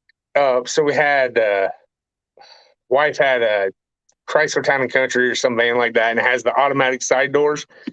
And uh-huh. I had went got something out, wasn't even thinking about it, and just hit the button on the key fob, smashed it in the door. Okay, so my plan was I was like, I'm gonna take it down to Bass Pro Shop, and I took it with me, and I broke probably like it was like a 9 foot rod. I broke the top 3 feet off of it. Oh, good So Lord. so I take it to the Bass Pro Shop, and we're down there. We drove our van down, and I'm like, okay, so we get everything out and getting the kids out of the car, and I set the damn rod down in the same exact place, and it broke it again. So it was actually in 4 pieces when I took it into him. And I told the guy down there, and he just laughed, and he's like, "Yep, just take it back there. You can just replace it." That is too funny. Okay, well here I got a big question for you, and everybody else in chat. When you have a spinning reel, what side is the real one?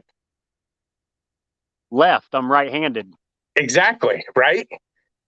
Now, my father-in-law is a huge fisherman, and he taught my wife, and they fish the opposite way. I said it's just like when you catch a baseball. Just because you're right-handed don't mean you have the glove on your right hand. Well, Right. she fishes the opposite way. So every pool except for hers are the opposite way. So sometimes we'll go, if I break off, her pool's there, I'm taking it.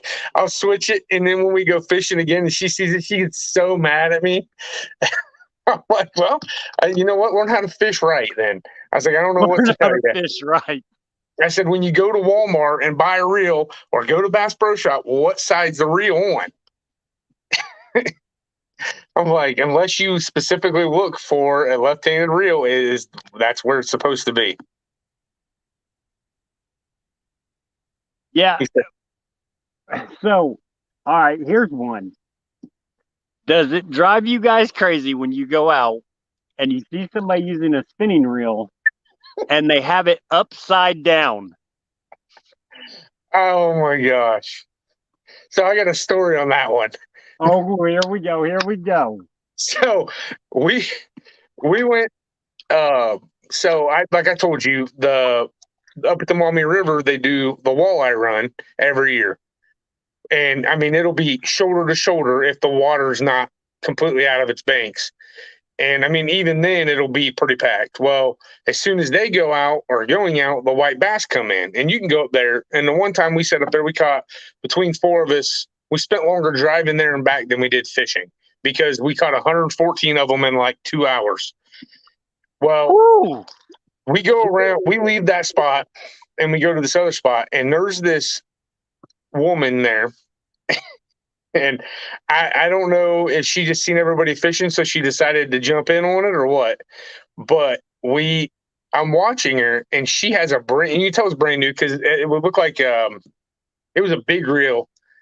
I think it was like one of them Shakespeare Tiger reels or whatever they are, like the $30 catfish rods you can buy, the combos from Walmart, because Walmart, yep. it's still got the plastic over the rod handle and everywhere. And I'm like watching her, and she's watching us because she's seeing how we're fishing. Well, we're casting out there, and we're just throwing floating jig heads with twister tails on them, and we watch her, and I see her reeling in. I'm like, oh man! I looked at my buddy. I'm like, she's got a big one on there. And we watch her, and she gets it all the way up to the bank. And this is no joke. I bet you she had a rock on there that was a pound, and she just had it tied on to the end of her rod. I'm like, what is this woman doing? And so I thought, oh, well, maybe she just couldn't get it to stay on the bottom, so she tied a rock. Nope. She didn't have anything else on there, just a rock. Well, then she she goes and I don't know if somebody else cast for her, because that's the only time I've seen her cast. And when she reeled in, she was holding it upside down. When she went to cast like that with that big rock on there, and as soon as she threw it, it got all wrapped up around the rod tip and just snapped that rod right now. Oh my goodness. I have a picture of the rod somewhere because we were losing it, and I was like, I felt bad for her in a way, but I was like, it was just the funniest thing I've ever seen. Hey, Indiana Chris, thanks for popping in, man. I really appreciate it. That is too funny. That she's just out there casting out a rock. Yeah. Now, like I said, I don't know if she maybe had something on there and she couldn't because the river was up when we went, and I had 4-ounce sinkers on and we couldn't stay on the bottom. And I don't know if that's what she was trying to accomplish, but it was pretty funny. No, Adam, it's not playing tricks on you. It did wiggle a little bit, and I think it's getting popped around a little bit by the current. But yeah, it's got a little bounce to it. It's only got a 2-ounce weight on it.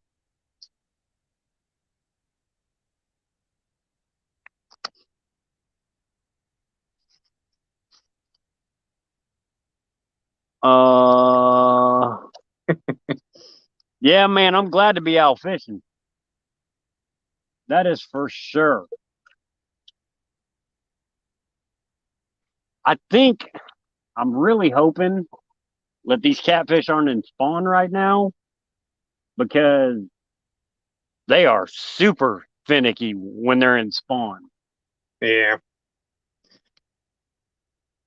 But this lake is so hard. Like, it's not a normal lake because it's always hot. Oh, yeah, that's the power plant. Okay.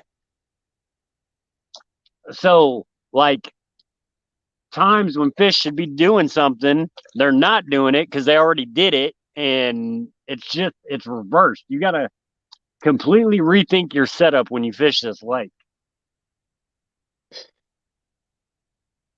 Did you see what Adam said? The worst rig I ever saw was a buzzbait with a 2.5-ounce an egg. So I'm assuming he meant sinker. That's funny. Oh my god! And a bead. Don't forget that bead. We got that bead on there. I'm telling you, some of the stuff you see, it's just some of these people, man. I don't know sometimes. I know, man. Dustin, I will get a headache if I think too much. I'm a simple man. 2 rods and chatting. That's kind of like chewing bubble gum and walking at the same time. I can't do that too well. Got to get them buzz baits under the water. So, how many rods are you allowed to have in Illinois? 2. Okay. Well, I see some of these guys when you've done that Thursday night catfish thing there with Pontoon Joni. I see some of these guys, and it looks like they got like 10 rods off the back of their pool or the back of their boats and stuff. I'm like, yeah, we're only allowed 2.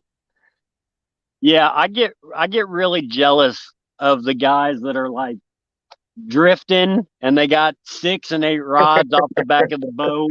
Yeah. I'm like, I want to be like them.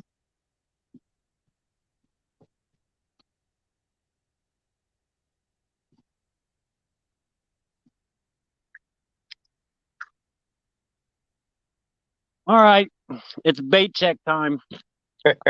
Maybe I'm telling you, I'm gonna bust my butt on these rocks before this night is over.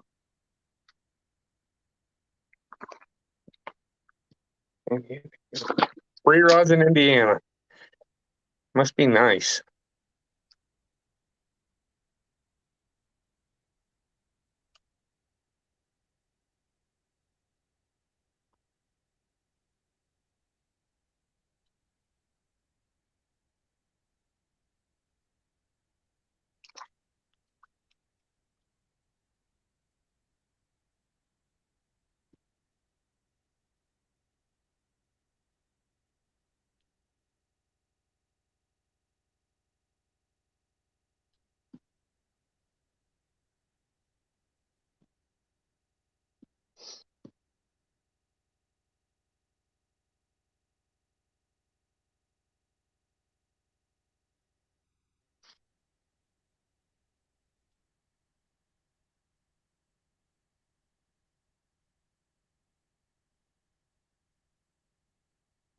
Adam, I make soft plastic, well, mostly crappie baits, but I do some bass stuff.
Yeah, Adam, I wanted to get into that, and then I got busy.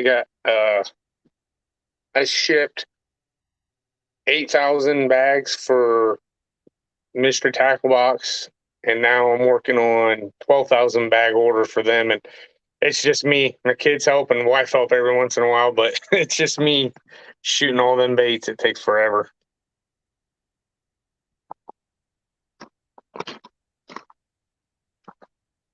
Okay, baits look good. Recasted, and back to chatting. So what I miss? Not really. So you only brung one type of bait. Well, see, actually, I didn't bring any baits. I come up with my cast net on a hope and a prayer, and I happened to hit 2 schools of shad, and I was feeling really good. So you're just saying you got lucky then? Yeah, pretty much. We'll just go with that. I got lucky. I'll be 100% honest with you. I don't care to fish with shad. For whatever reason, it just seems like I never have any luck with it. So, like, just out of town, there's a small creek, and we'll go fish right off that bridge, and we'll catch like shiners and creek chub. And usually early in the year, we'll just stock up on them. And then, I mean, I like to have live ones too, but that it seems like anytime we go fishing and we get creek chub on or that, it's always the creek chub that get hit. Really? Yeah, always. Chris, I am fishing Clinton Lake in Illinois. Hello, 217. I'm from Mansfield, Illinois, and religiously fish Clinton for cats and do pretty well. That's awesome, man. You're not.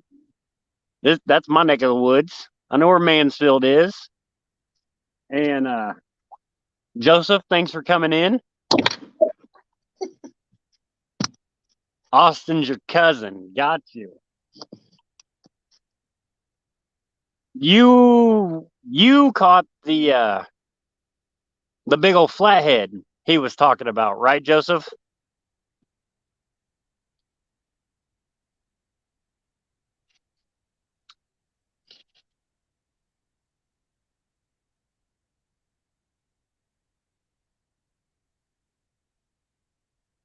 Yeah, I didn't see Austin pop in tonight yet.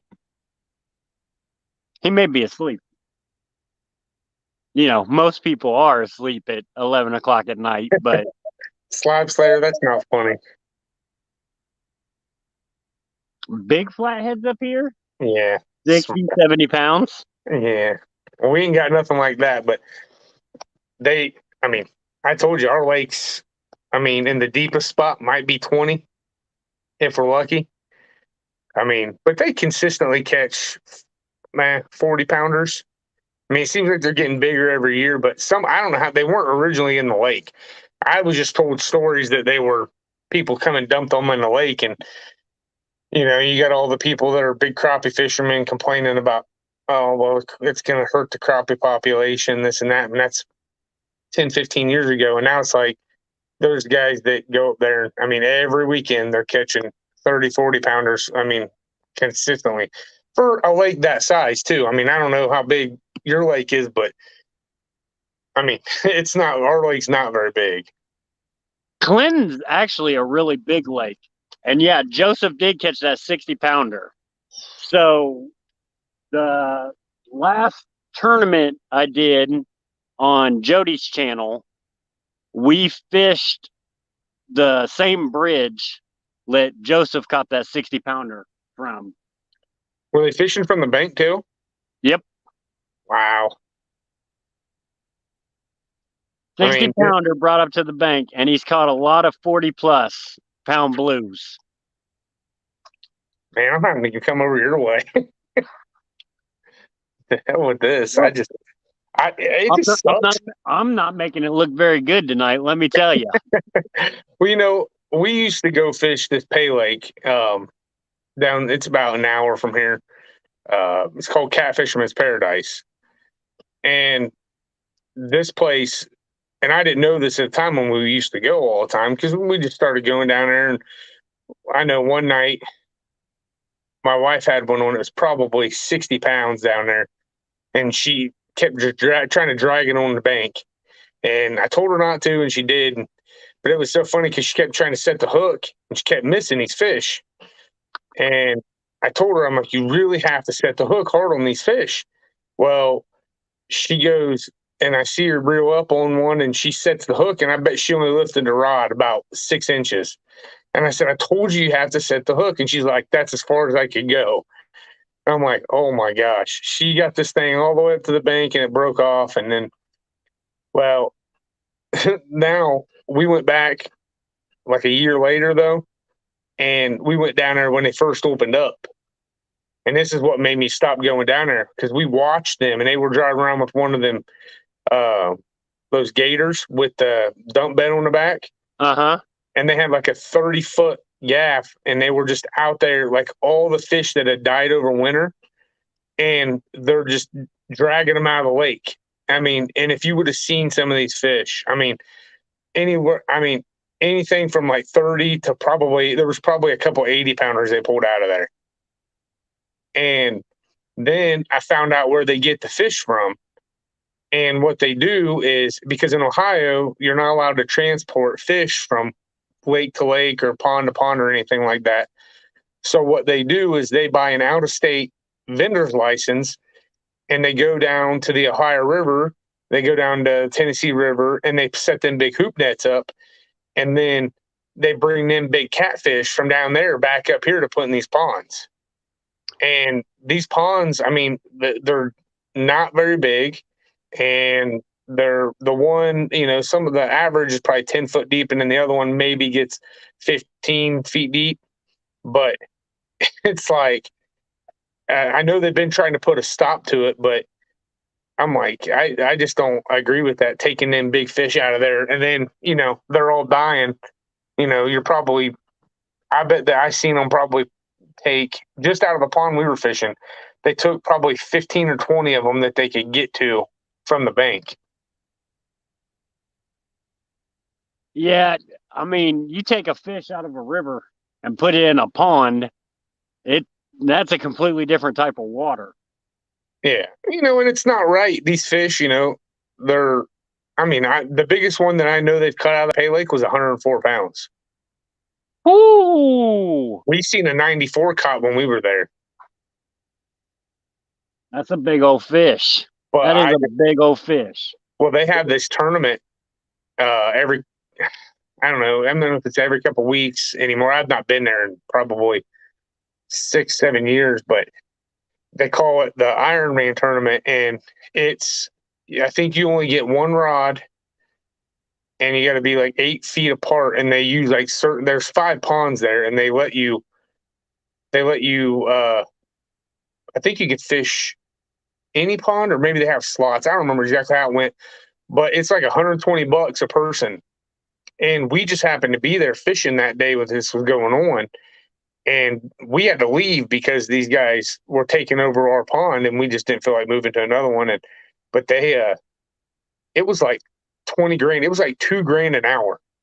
So if you caught the biggest fish, it didn't matter if it was a 7-pound channel cat, you won $2,000. Good Lord. some guy won like 10 grand down there that day that we were there.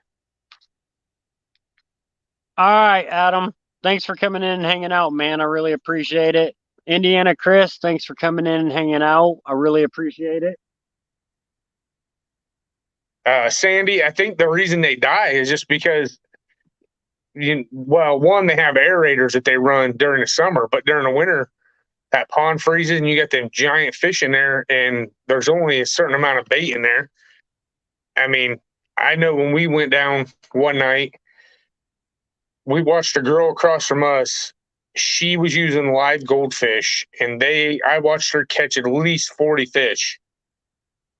And I bet we caught probably 15. And that's just what we seen caught out of these ponds. And I mean, I couldn't imagine once it, winter and then freeze over, there can't be a whole lot of bait in there for them to eat.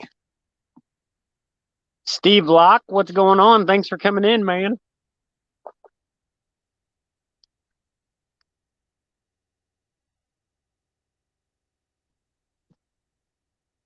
Yeah, and you would think like if you had too many of them big catfish in there and it froze over, that would do something to the oxygen in the water. Yeah, it can't be good.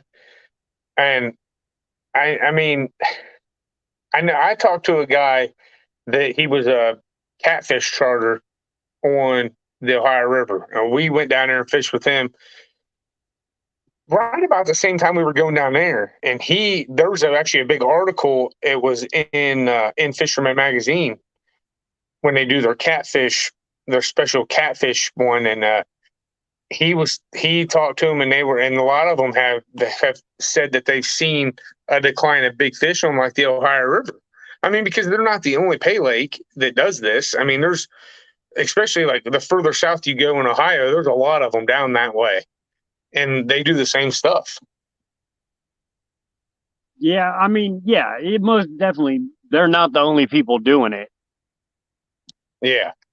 And I know they tried to pass some laws, and I know it went up for vote, but I never heard whether or not it went either way. But that's why we kind of stopped supporting them. And I think they did take a hit because it used to only be, so when we started going there, they had 4 ponds, and it was $15, and you could fish the one pond, which they just stocked it with like 1 pounders to like maybe like 10 pounders, and anything you caught out of there, you get to keep. And then they changed it and they built another pond, and it was 5 ponds. I think it's either up to 22. Last time I knew it was at $22, maybe $24.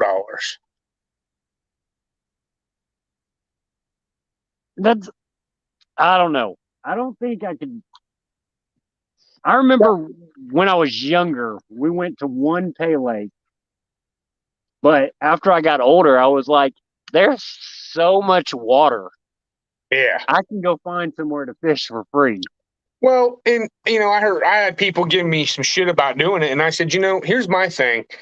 It's not as easy as it seems, because I know there was times that we went down there and I've watched people, we fished all night and didn't get a single bite one time. And I watched these guys show up at 7:00 in the morning, and they're not even putting their pools down.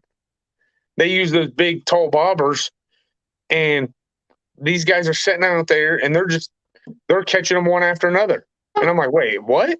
I'm like, how the hell did they manage that?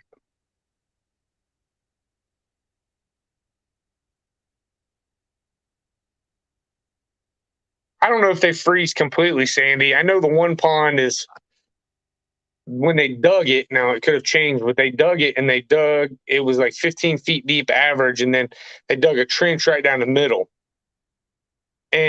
But I mean, like I said, we seen them pull quite a few fish out of that pond, and it's just sad to see all them big fish die.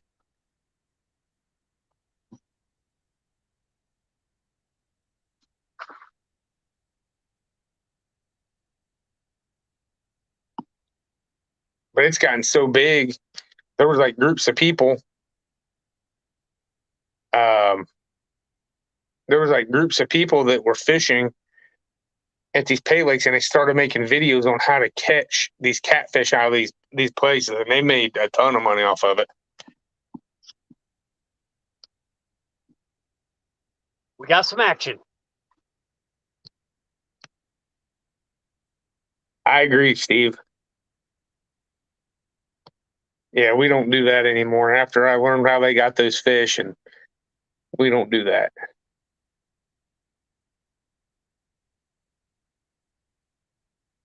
What kind of boat you have, Slab Slayer?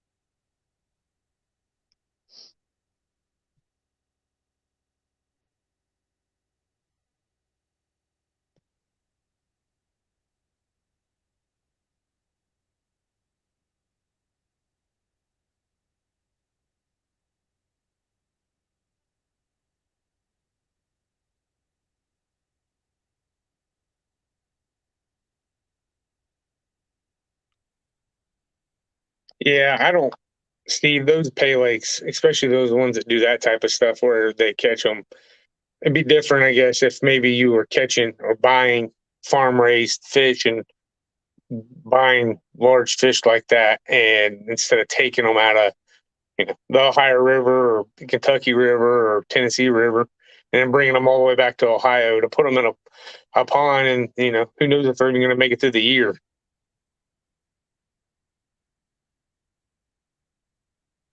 What kind of boat do you have, Slab Slayer?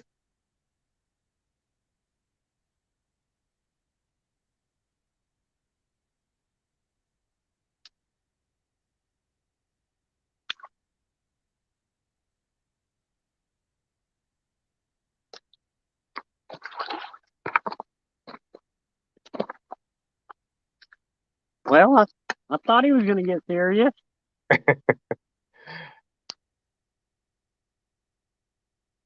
That was the best bite of the day. Steve Adams catfishing the Mississippi. What's going on, Coach?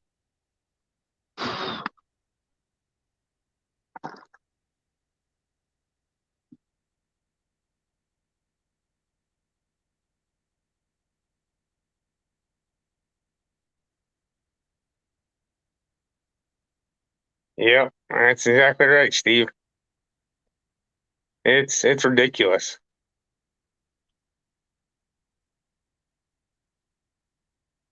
Lee, I don't know. I can't remember what kind of boat Dustin has. Oh, there it is. Oh, 21 foot. I knew it was big enough for both of us to get on. okay. Yeah. Well, I was giving my wife crap the other day because we were talking about that, and we bought that pontoon last year and then had it and couldn't keep it at the lake. And I'm like, could you imagine me trying to haul that thing to the lake now with the price of gas? And I told her, I said, I knew I should have bought the boat that I wanted, and we didn't. So now we might this year, but I'll probably wait. Maybe gas prices will go down.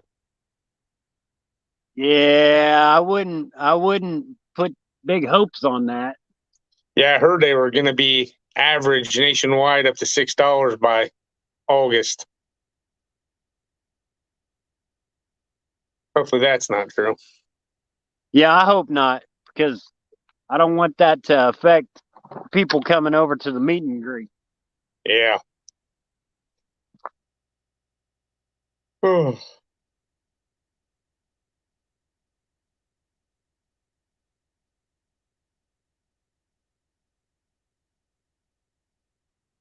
Man, oh man, come on, fishy.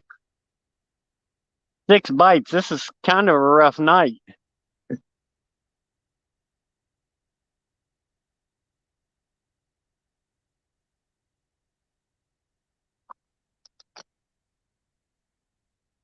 What you got on that thing, Dustin? You got one of those I want to go fast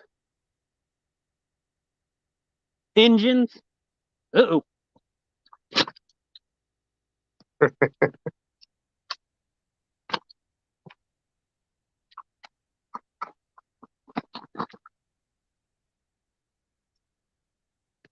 See you, Sandy.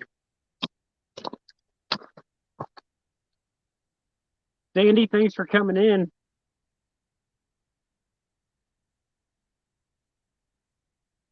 Can y'all see these bugs I'm dealing with? Can y'all see this? I was just going to ask you about it. Holy crap balls. I mean, I don't mind dealing with bugs if the fish are biting. I But didn't know Sandy Toes is from Australia.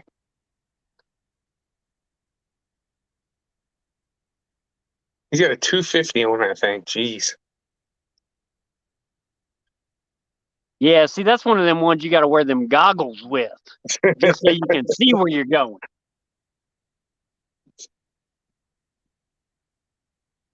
That's that I want to go fast. I want to go fast. Yeah. Well, yeah. We had my boat out one time, that small. It was just what was it, 14 or 16 foot? Just a little, it was like a deep V, but it had a console and everything. And we were out one night running the lake. There was nobody on the lake. So I told my buddy, I said, just stand up and hold the flashlight up over the front of the boat so we can see where we're going. And we thought we were going fast, but I think I looked at the like Google Maps, and it's telling you how fast you're moving. And I think we were doing like 43 mile an hour. Well, all of a sudden we hear a big thud, and I'm like, oh my gosh, what the heck was that? Motor died out and everything. So we sit down and I go check the motor. The motor looks fine. I'm like, okay, put it back in the water. We turn around and go back. I hit a carp doing 40 mile an hour. Oh my God. It was nasty. This thing was dead. It had been floating on top of the water. I don't know how we missed it, but we hit that sucker and it just, I mean, it annihilated, but it was so much so that it just killed the motor. That's crazy.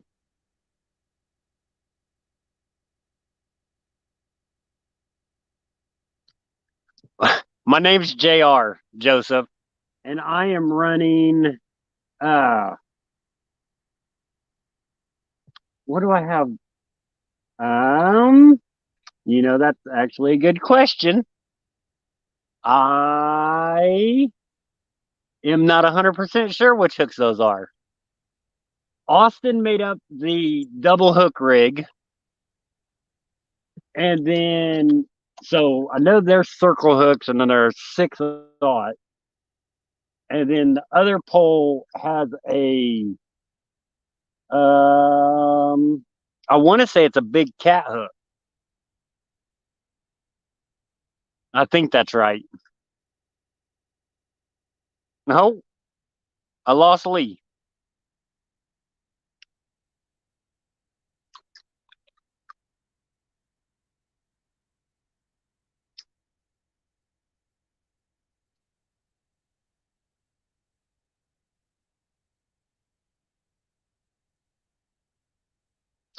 That's a good idea, Dustin.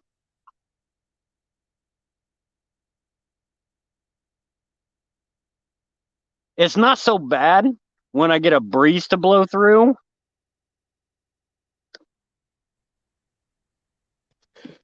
Hey, there you are. Hit the wrong button. Yeah, I do that all the time. I try not to touch my phone too much when I'm live streaming just for that reason. I had some alarms start to pop up. I don't know, like I don't know what that is, and I clicked on it, and, and it just completely got rid of everything. So, how late you fishing? I'll probably fish till, I don't know, 1, 2 o'clock.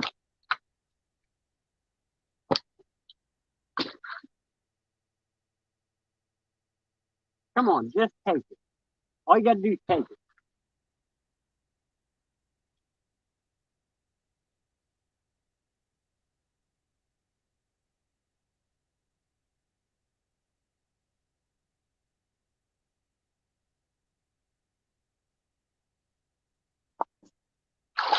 Okay, he didn't want it that bad.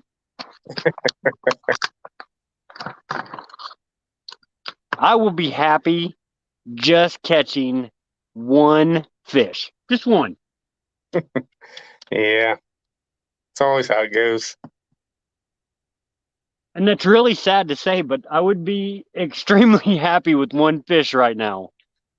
I run 10 odd Eclipse from Nocturnal Nation unless I'm flathead fishing, and I use 13 odd. Whoo!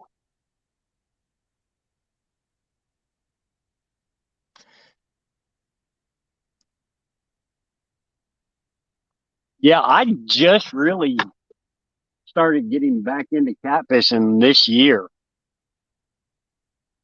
Like, I had always messed around as a kid and just fished in creeks and small rivers and stuff. But I figure come summertime, I'm gonna need something to get content out. So, Well, and that's like, like I told you the day I talked to you, just, we, that's why, it was good that, I talked when I put that advertisement up there looking for a pro staff, you crappie fish and you catfish, and same thing with like Don. I'm like, that's me. That's the same thing I do. Like, I crappie fish till I can't crappie fish no more, and then it's catfish or in between. I know I don't go catfishing without my crappie poles ever. right. I got my 8-foot crappie stick sitting next to me. I told my wife, I said, I need a new crappie pole. She's like, why? I said, just because I do. And she said, you don't need another one. I said, yeah, I don't know what you're talking about. She's like, you know what? She's like, I usually don't tell you no on anything. But she's like, you spent so much money this year. I said, I know. It's bad. Bought our bags. That was a couple grand. Bought that machine. That was a couple grand.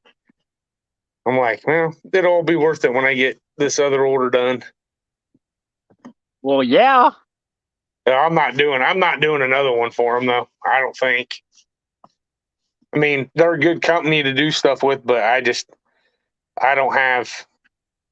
know. It's hard for me to, I sell my baits for a part of the cost. I mean, I'm still making a decent amount of money on them, but not as much as I would. And this is taking time away from me growing, my website. And I was kind of promised that they would do some like advertising and stuff like that, like their pro staffers, and having them use the baits. And I've not seen that yet. Yeah.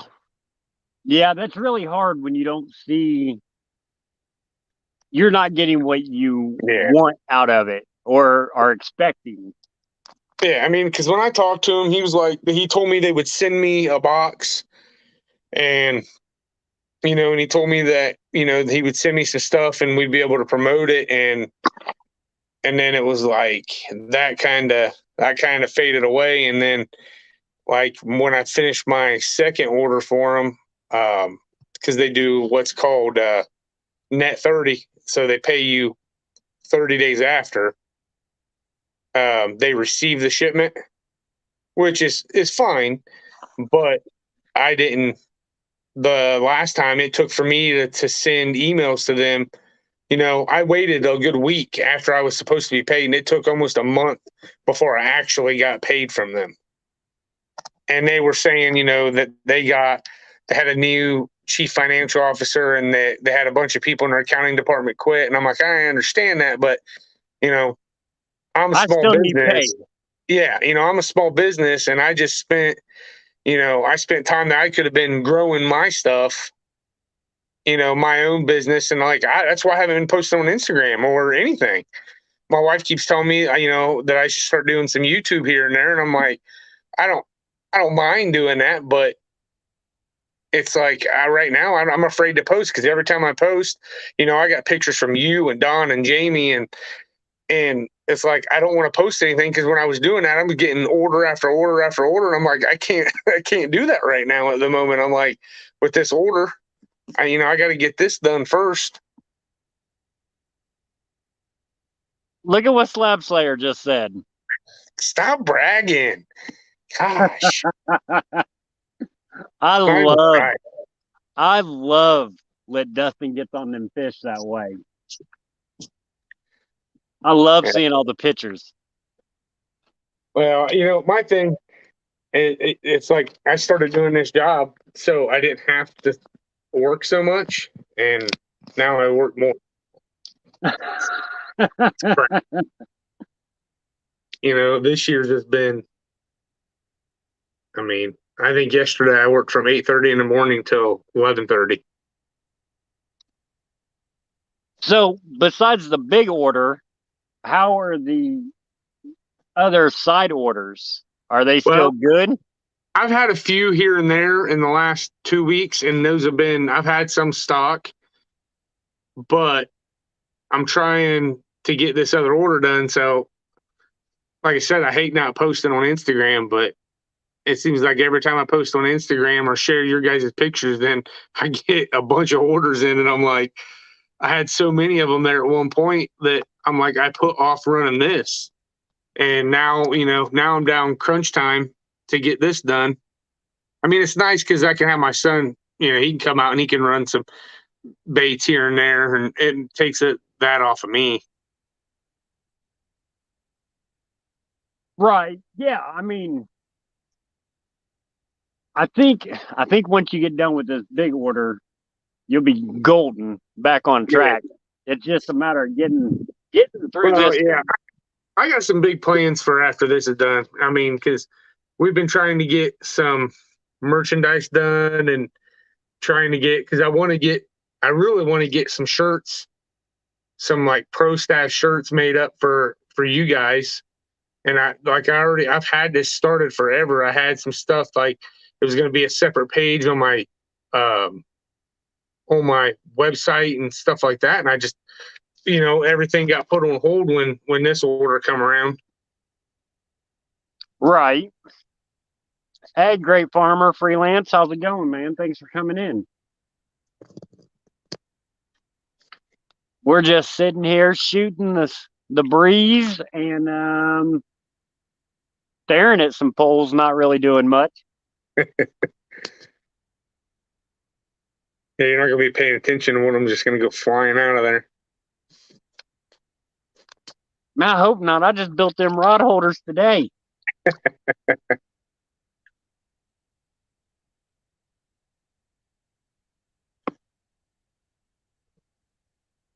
I saw that on a YouTube video and I was like, who? What video? I can't remember who it was, but it was ingenious. They literally just took a piece of PVC and hose clamped it to a piece of rebar. Uh-huh. I was like, that is so simple and genius. So, Great Farmers from Nova Scotia, Canada. Wow. ooh, that's up there.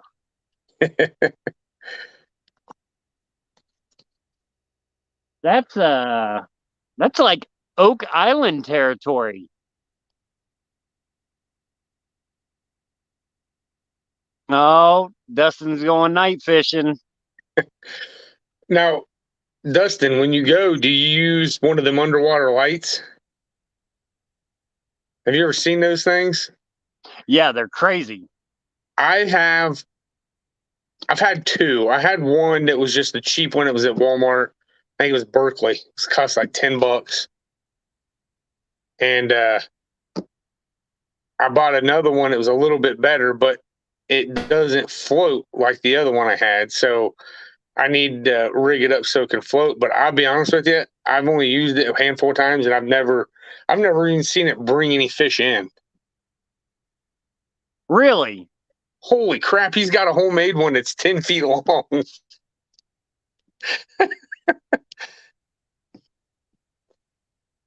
That's nuts. So you were talking about building them rod holders. Mm-hmm. There's a guy on YouTube. I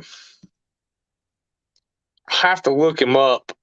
I can't think of his name off the top of my head, but he does like fishing hacks, and like some of them are just like cheap and generic, and then he goes to like bore into detail on some of the other ones. But he does like all kinds of, like he made his homemade submersible light, like what he's talking about, and he does like rod holders and storage and all kinds of stuff. It's cool to watch because he comes up with some pretty good ideas. It sounds interesting. I'm always down for a good hack.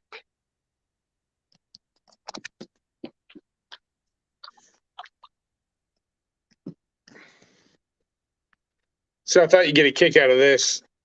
My boys had a couple of their friends stay a couple weekends ago. Mm-hmm. And they wanted to come out and make some baits. So I was like iffy about it at first because I was like, I don't want them to get, I don't want their parents getting pissed off at me if they get burnt, something like that. Well, they wanted to do them big. I got that 6-inch open pour mold. Right. So we were sitting in here and it was real windy that day and everything around us was muddy unless we drove to one of the lakes. And I said, well, we got a choice. I said, we can stay home, make baits, or you guys can go and we'll go. I'll take you guys fishing. Nope. They wanted to stay and make baits. So we made baits from like 3:00 until probably 11:30 or so. And so these guys are just, they're having fun. So like I got 2 microwaves. I got one over there and one right next to me.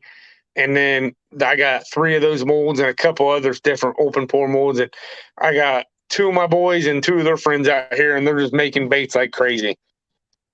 And I thought it was pretty cool because we had a game that following Monday.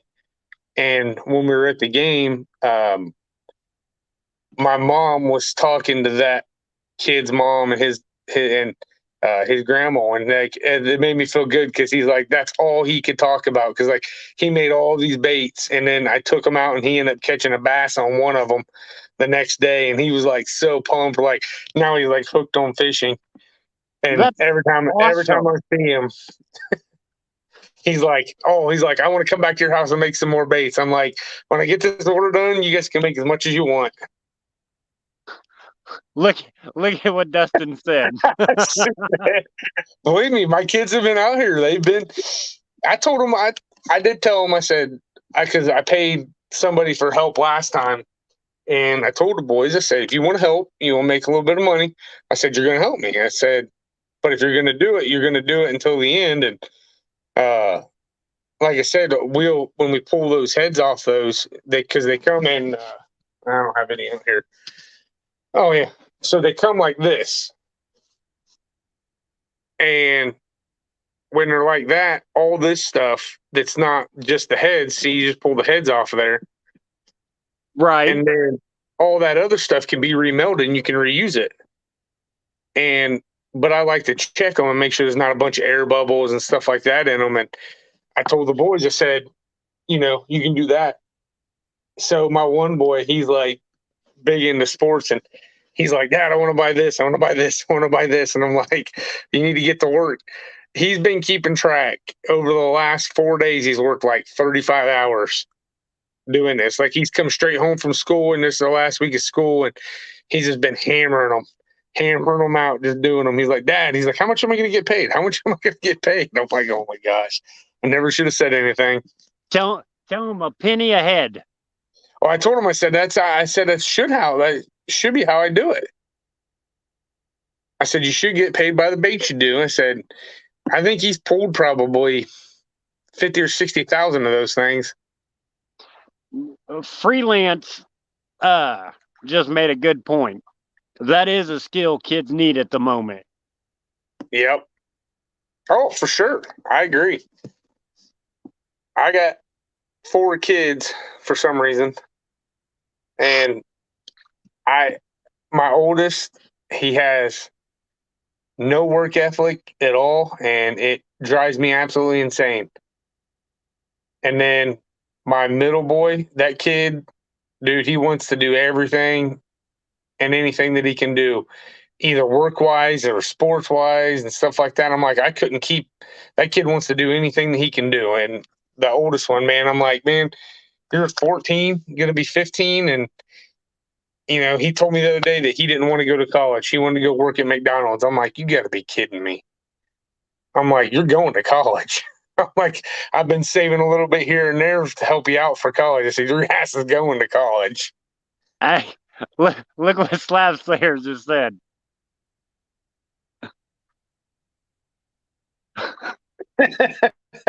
Yeah, yeah. Uh, I tell you All what, right, if I had that girl last, if I'd have had her first, we wouldn't have had any more kids. I've been done. Yeah, done. None of that. All right, I'm gonna reel these in. I'm putting on fresh bait, and we're going back at it. Lee, keep everybody entertained. Shit, my phone's about to die. I gotta plug it in.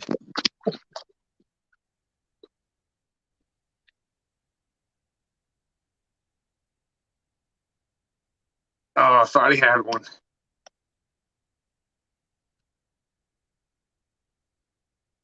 Slot Slayer, you got any kids?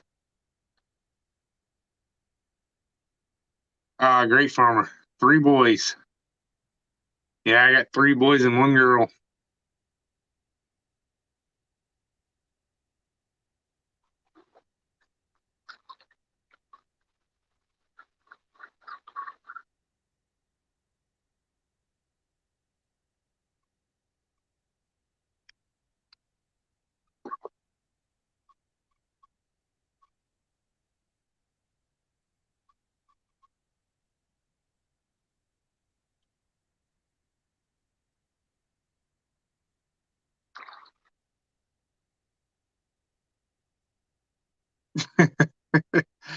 Yeah, I tell you, Slot Slayer, you want to hear a funny one? I got these big. Might have one. I have these big open pore swim baits, and they have this big hook slot in there. So that making baits, that's what I do for a job right now. And my daughter will come out and she will take those baits if I make some or I throw some out for whatever reason, and she will sit next to me and she will take smaller crappie baits and open them up and put them inside there like she's doing surgery on these fish all the time. It is the funniest thing that I've ever seen.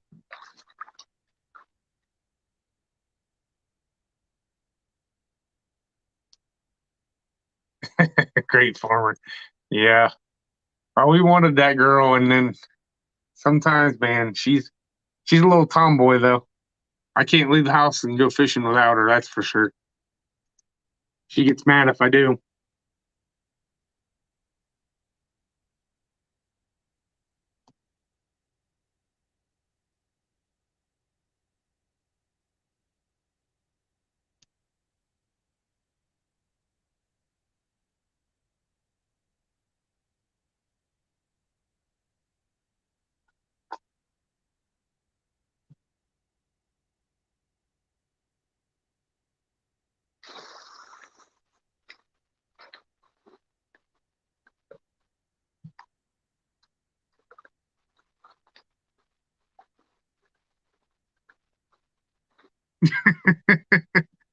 Yeah, Slab Slayer.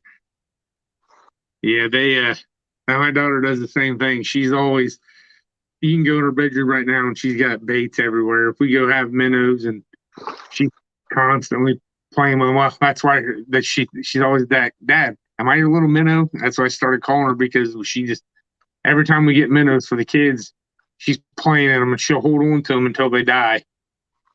She won't take them home, thank God.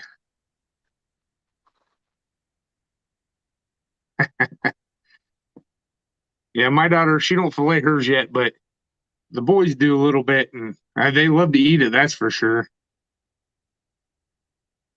We had some nice fish last week, and I thought, man, I'm gonna put half this up in the freezer, and my wife's like, nah, you better not do that. And the kids end up eating it all. That's one thing they all can agree on. They're not picky about it.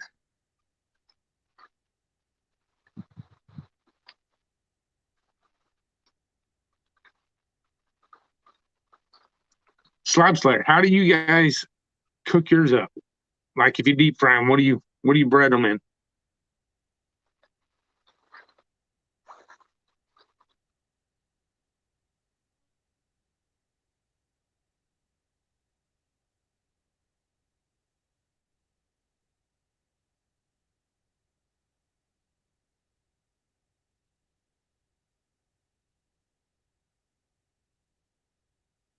Great Farmer. How I am not 100% sure where Nova Scotia is even at, to be honest with you. I think it's where you said you lived, right?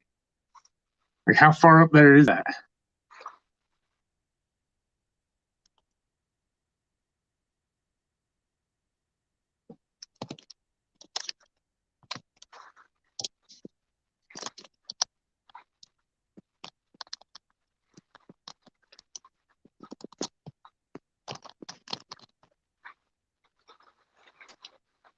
Oh, wow.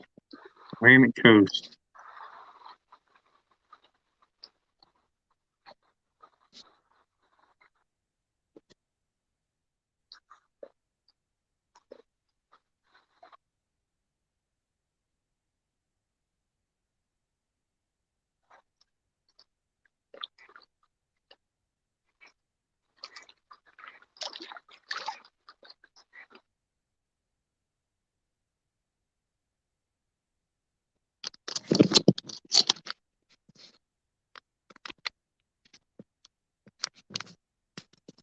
Plain cornmeal and lemon flavor.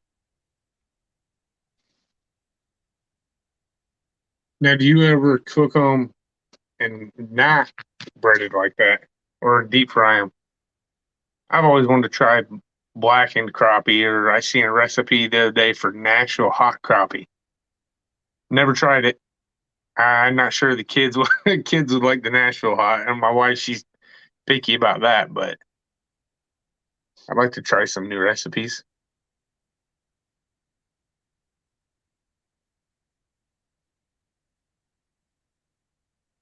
Oh, that sounds good.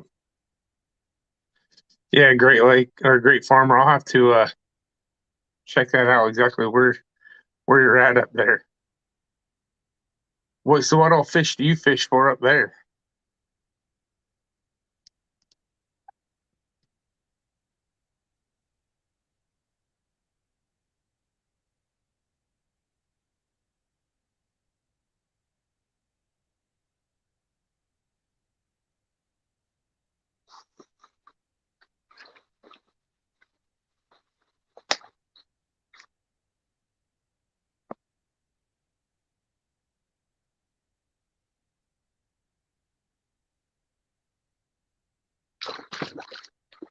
Yeah, Slab Slayer. I got a pellet grill, and I've been wanting to try to find some recipes to cook some fish on there. Hey, do you remember Slab Slayer? What baits you or what he sent you before?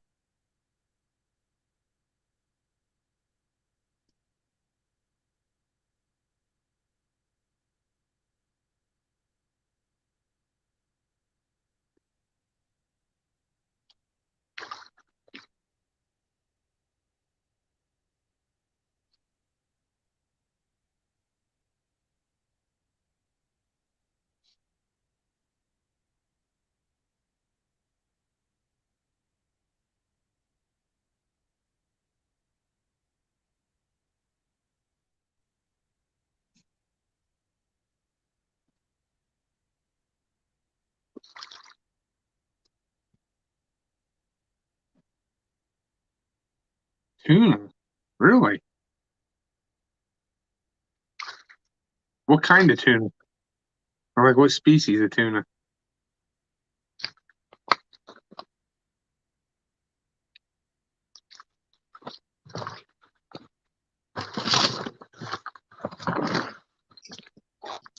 Why are you telling me to fall in, Dustin?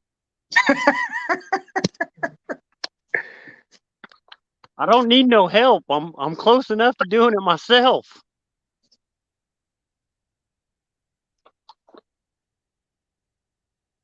Bluefin tuna. Wow.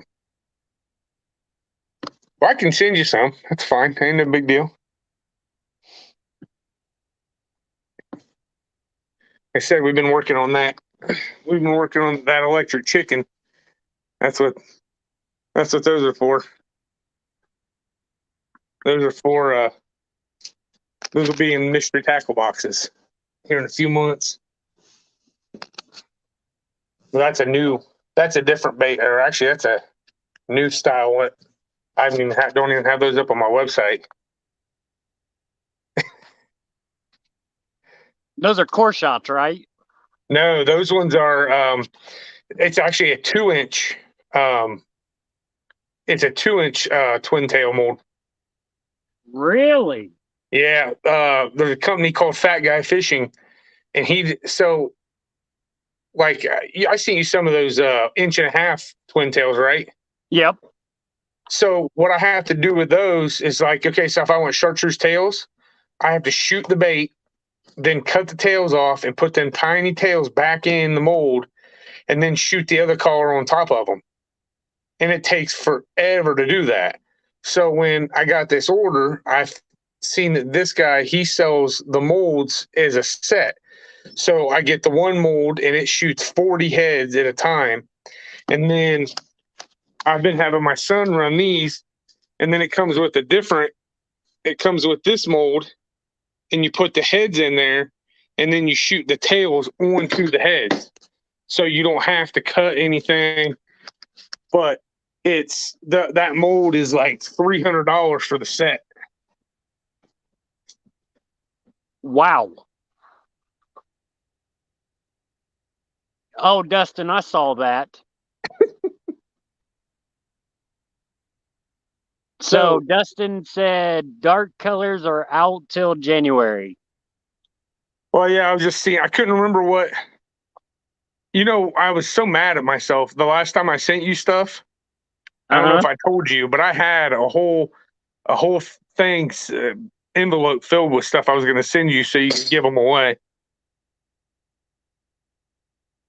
Well, I'm sure you'll be sending me another care package soon enough. Yeah. Well, so I told him, I said, I can send him some baits. Ain't no big deal. I see he's in here supporting you all the time. Yeah, Dustin is always showing me love.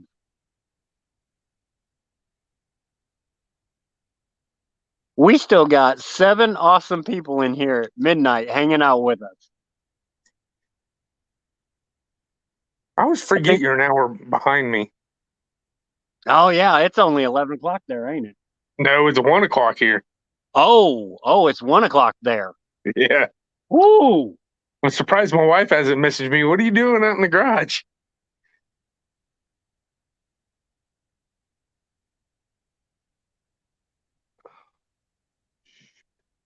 Okay. 2 a.m. Wow.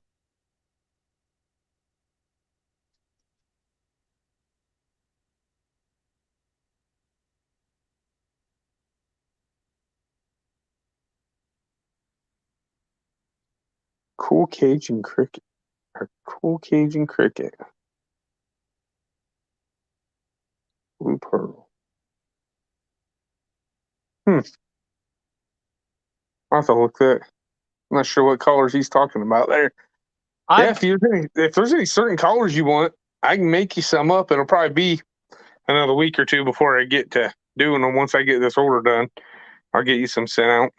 I think that Cajun chicken is kind of a blood red, brownish kind of maybe. Mm-hmm.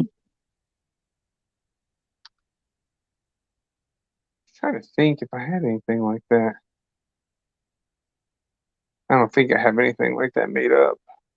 But ain't no big deal. It's not that hard to shoot a couple bags.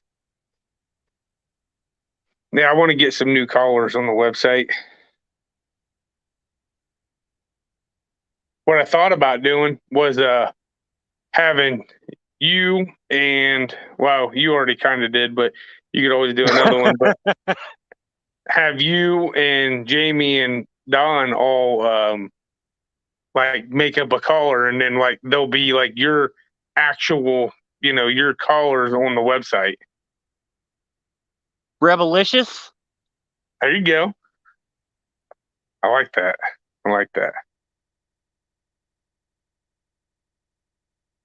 Yeah, it was funny. Don done the same thing you did because you didn't want to put it right on the comment. He sent them to me too in a DM.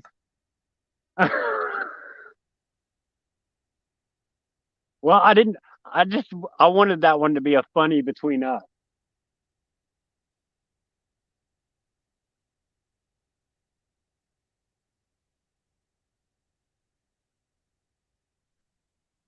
Speaking, so he's talking about Bobby Garland.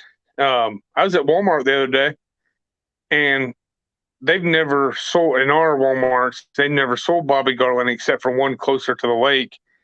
But I was there, and they had single packs of, or sorry, not single packs, but they were little tiny packs. They were only like maybe 2-3 inches tall, and they come 5 in a pack, and they were only $1.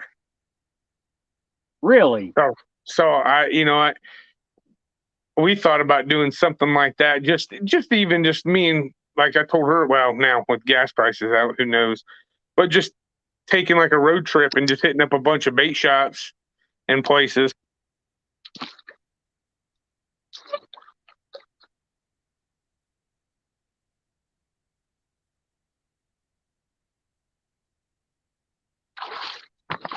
Okay, I'm back. That one slacked up. But yeah, we thought about doing something like that. But yeah, I told her, I'm trying to get her to, she done your logo, and she's super busy right now, but I'm trying to get her to do one for Jamie too, because he don't really have a logo. And I'm not sure if Don does. I was thinking he had something. I get so many compliments on that logo. Dude, that one shirt that you had that you shared, man, it looks so good on there. Oh, the black shirt? Yeah. Yeah, that's still actually the one we went with. Oh my goodness. Wow. That's insane. $10 a gallon. $10 a gallon. Yeah, that's what we were thinking. Slab Slayer was maybe just doing one of them and putting a business card in there, and even just taking some samples to some other bait shops and putting them in there. Now, I'm in a local bait shop, and there's 3 bait shops on the lake, but I'm kind of exclusive with this guy because the other bait shop has their own kind of crappie guy. But I sold him 600 bags probably a month and a half ago. And he contacted me the other day and told me he's going to have to be placing another order here soon. So they must be selling pretty good. That's awesome. Yeah, it's kind of crazy. The kids all wanted to go in because they have a bunch of those. Soul Guy are real big up on our lake, and it's a 3-inch. It's called a 3-inch ripper, and it's just like I don't know if you know what the saucy swimmers are that the Guggen Squad has, or it's just like a little swim bait that a lot of people use for a trailer, but they use them to fish for them Soul Guy. And he had me make a bunch of back last fall, and then early this spring, and then like I said, then he done the crappie one, but he got my new bags too, so that was pretty cool. So he's got like, I don't know, probably a 10-foot section wide and probably 10-foot high section of just my baits in there. Well, that's pretty awesome. Well, and the cool part about it too is it was the bait shop's called Gene's, but Gene passed away like 3 or 4 years ago, that's like the one bait shop that I started going to because he was super nice and would always you couldn't just go in there and get bait and leave because the guy always wanted to just talk your ear off. And his health started going downhill, and he ended up giving it to his grandson, and his wife still run it. But then, of course, I guess it would have been last year, it'd been a year before, right after he passed. I think he passed in like November, and then in like January, it caught on fire. And they got extremely lucky that they had added on a new part to the building that was a metal building, and that's where because they do boat work, motor work, and stuff like that. And that part didn't burn down. So then what they did was just where the other building was at, they cleared it out and made it where the concrete was at. They made like a little patio and a little tiki bar, and they have that sitting out there. And then they build another building onto the back to make the bait shop a little bit bigger. Look what Great Farmer just put in there. Wow. That is insane. $52 for a case of beer. How can anybody afford a drink? I think I'm gonna start bootlegging smokes and beer to Nova Scotia. Well, you know, I remember we used to watch those like Alaska State Troopers and stuff, and they always talked about the price of cigarettes and beer and all that stuff up there. And I'm like, it just always makes you kind of wonder, like, you know, how the heck do you live up there if the prices? Like, I couldn't imagine having a family my size trying to, if that stuff's that expensive, what's the groceries like up there? $15, dude. It probably is. $15, and it doesn't surprise me because I mean, I don't know. I think gallon of milk's like $4.50 or something like that around here. My kids go through milk like it's going out of style. A gallon of milk, $15.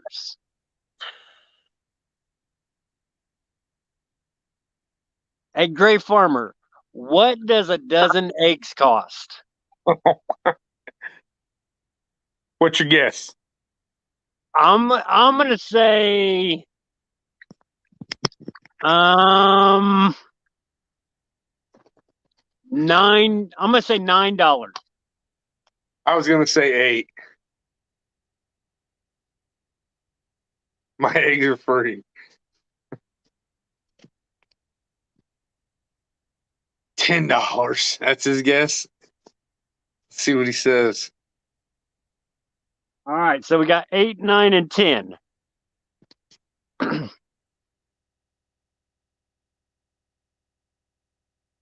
10, but chocolate is 15. Hey, do you know how to get the chat to stay on here? Or can I go back to the other? Can I go back? Because I've been staying on this link. Can I go back to their actual YouTube channel? Does it work like that? No, you have to stay on the link, and there should be a spot where you can click on comments. Well, it says chat, but it doesn't stay up. Like I gotta keep clicking on it. Really? Yeah, like it says at the bottom, mic cam, setting, chat, and leave. And in order to see the chat, I have to click chat, and then it like brings the whole thing up on my screen. And then I have to exit it so I can see the video again. $1 per egg. That's insane. You must make some good money to live up there. I would go broke just on eggs alone. Yeah, I couldn't do it. I mean, that'd be insane. Like how? I eat a dozen eggs myself.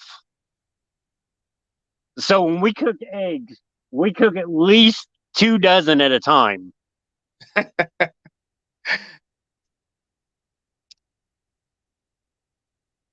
That is crazy. It's so weird to see the different prices. Well, what's gas over in Illinois right now? 456. Yeah, I think we're about the same right now.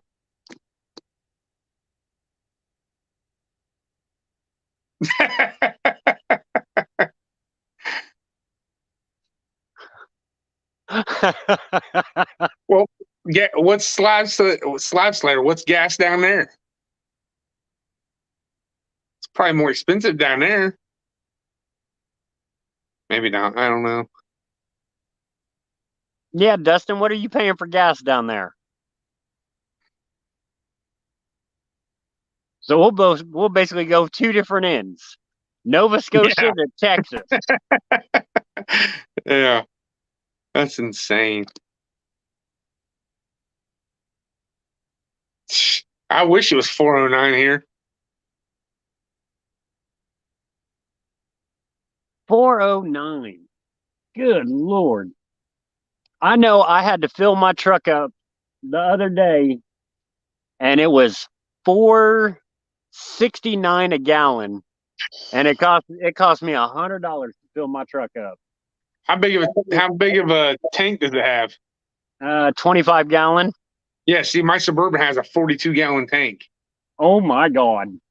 I went the other day and I had $1 off at Kroger, so I got gas for.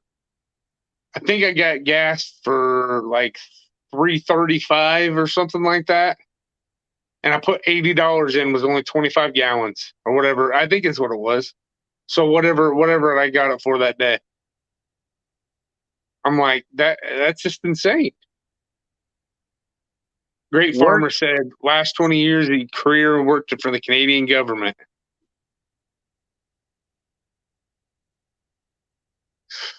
But correct me if I'm wrong. I don't think he pays for like health insurance, does he? I guess I don't think so. Yeah, I agree, Slab Slayer. Amen to that. You know, I said my neighbor, like I live in a small town, like 2,500 people, and I would say, like, so we used to do this thing the kids got a kick out of. Like, anytime we go anywhere during the election, if we drove 20 minutes away, they would always count how many Trump signs we see to Biden signs. And right before the election, my neighbor put up, they're an older couple. I would say he's probably close to 70, maybe in the 70s. And he put a Biden sign out in his front yard.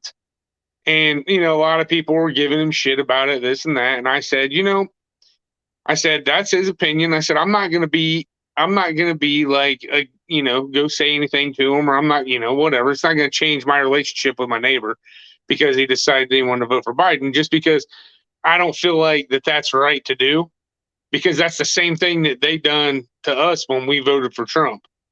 Right. And so now he did kind of get under my skin the other day because I went and I got a riding mower and ran out of gas. I went 2.5 gallons, cost me over $9. And I come home and I put it in there, and one of the kids said, "How much did that cost?" And I said it was almost $10. He goes, "Geez," he said, and my boy, he's a little smart ass anyway. He said something about Biden.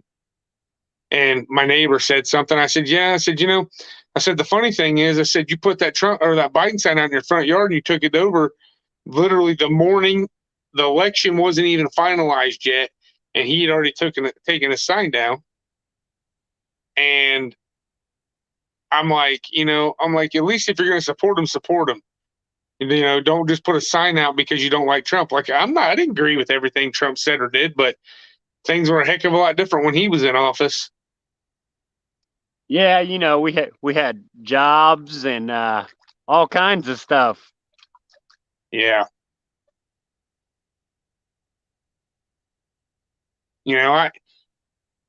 It's just crazy to me. Is like everything, and I've seen videos here and there, like you do, and they talk about it, and it's like, well, they'll ask some of the administration of Biden, why is everything so high?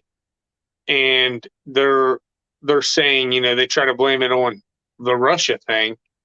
Well, gas prices are already ridiculous before that anyway. But something that I heard, so I follow some cars podcasts and people on different things, and you know what SEMA is? Yep.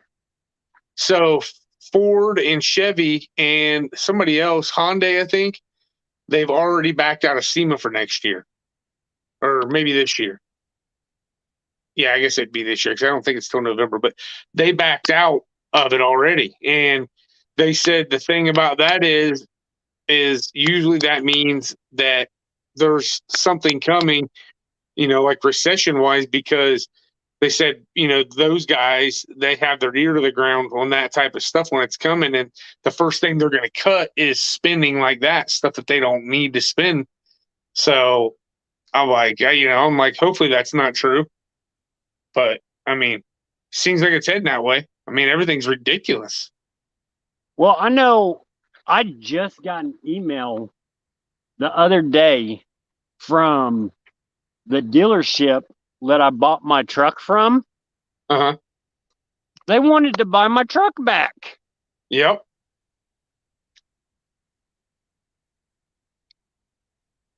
Yeah, I had an older neighbor that lived down the street, and he had it's been probably 3 or 4 years ago. He bought a truck, brand new. It was a GMC extended cab, fully loaded. I don't know what he paid for it, but I know that when his health started, he's a heavier set guy, and his weight kind of got to him, and he hurt himself, and he had to go into like a nursing home or something. And when that happened, he sold his truck back to the dealership for more than what he paid for it. And I'm just like, wait, what? How does that make any sense? I'm like, how does that work? But then, we have Kentucky Speedways close to us. Uh-huh. And I seen, so NASCAR don't go there anymore, stop racing there. And they showed the racetrack in the parking lot, and it was full of Ford trucks because they couldn't get those chips, or they couldn't get that chip to put in the truck. So they have like thousands upon thousands of trucks just sitting down there.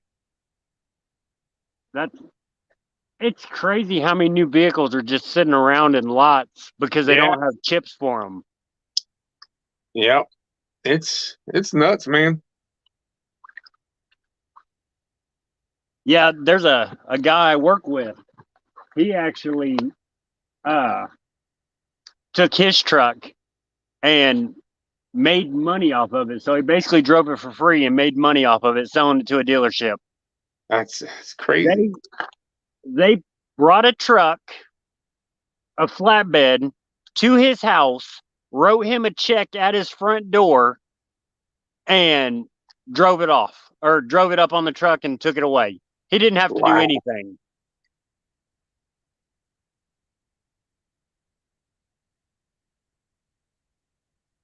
What? Did you see what Slab Slayer said? What's that? He said, I have a guy that races drag strip on the weekends, and their race fuel is like $3 a gallon. It's cheaper than highway gas. Oh my goodness. How does that make any sense? I know they were talking around somewhere that they were redoing the fuel pumps for double digits because racing fuel was supposed to get over $10 a gallon around us. And it just, the worst part about it is it doesn't seem like they're interested in doing anything about it. I mean, maybe I'm wrong, but like, all this started, what, a year and a half ago, 2 years ago with the price of lumber. Yeah, that right there is just ridiculous.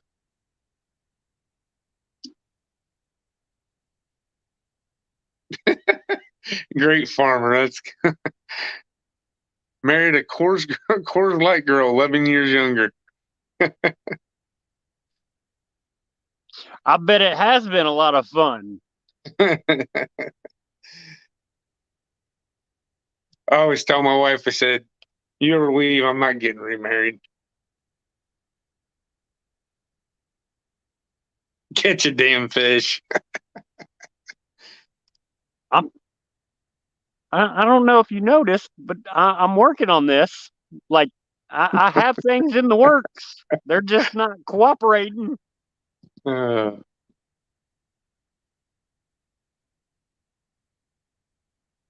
really thought it was going to be a good day. It was 75 today and sunny. Oh, it was beautiful today. I figured the night bite was gonna be on. Yeah, see, this is when I like going up to our lake, and we'll set up there. And one of the boat docks, some of them are at, they're all lit up back in there. Them crappie just get in there thick this time. She's a teacher.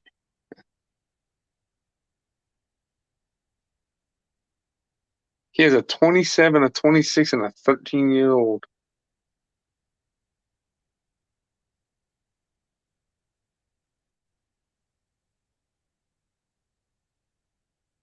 And you know what's really crazy is the shortage on everything.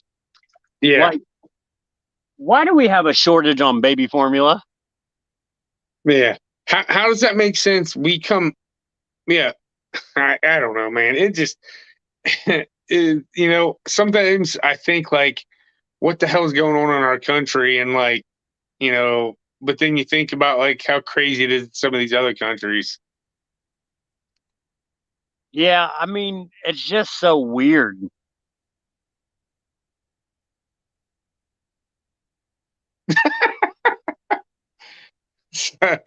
Oh man, Great Farmer, that sucks. -1. Oh, I would be a very sad person. Well, Great Farmer, then what is your summer temperatures? Like -1. I'd lose my mind. It's already bad enough around our area. It changes from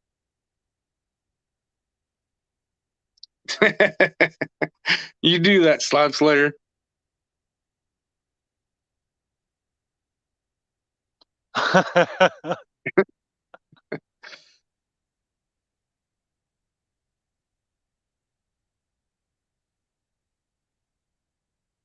Yeah, Dustin, I think Lee'd be all for that. Yeah. Let's do it.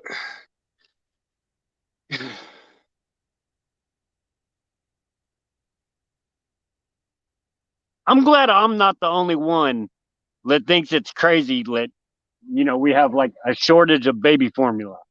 Well, it's not just that, it's everything. My wife said she went to the store today and there was just like everything like missing. Well, did you see the big recall on Jif peanut butter? Yeah, we had some of it actually. So did we. We had 2 jars of it because we bought it. Same here. Yep.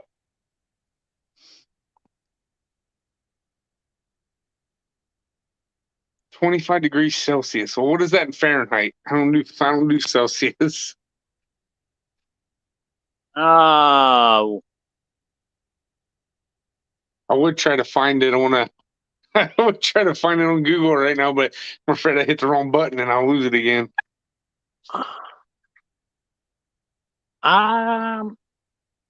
Isn't that like 30 or 40 degrees?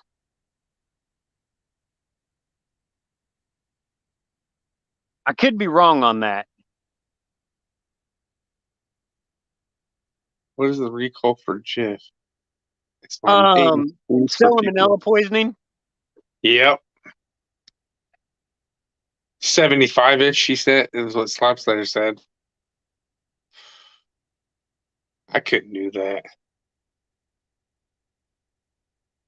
I talk about moving to Texas and I'm like, yeah, it's going to be hot, but like, I feel like I could get used to the hot.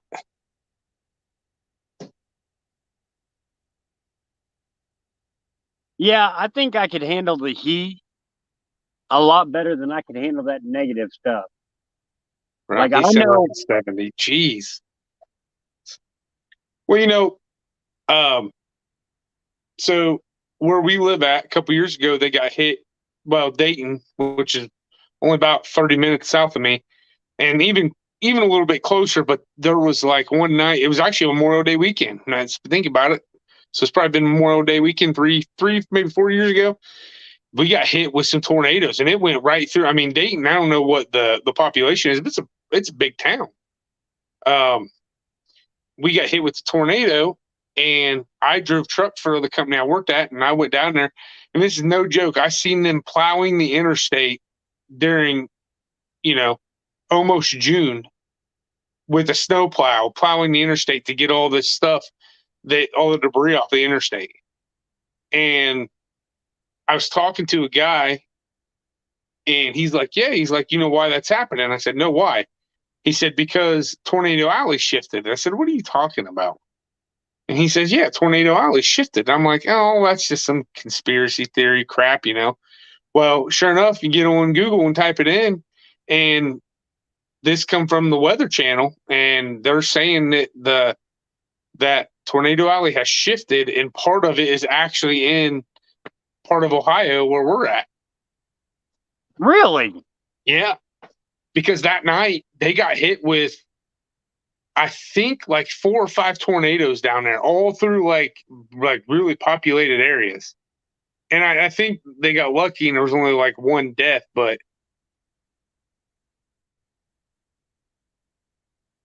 That's crazy. Like, I know where I yes, grew last up. layer, it's crazy. We've had a lot of tornadoes here. I remember growing up, and we might have one occasionally, like nowhere even close to us. But these last like 2 or 3 years, it's been. I mean, it seems like every. I mean, we had some bad. There was tornado warnings 2 nights ago. There was a tornado on the ground in Indiana, not far from us. I mean, there's never been one like real close to, I guess, a town over, but like it's been crazy. I know back in '96,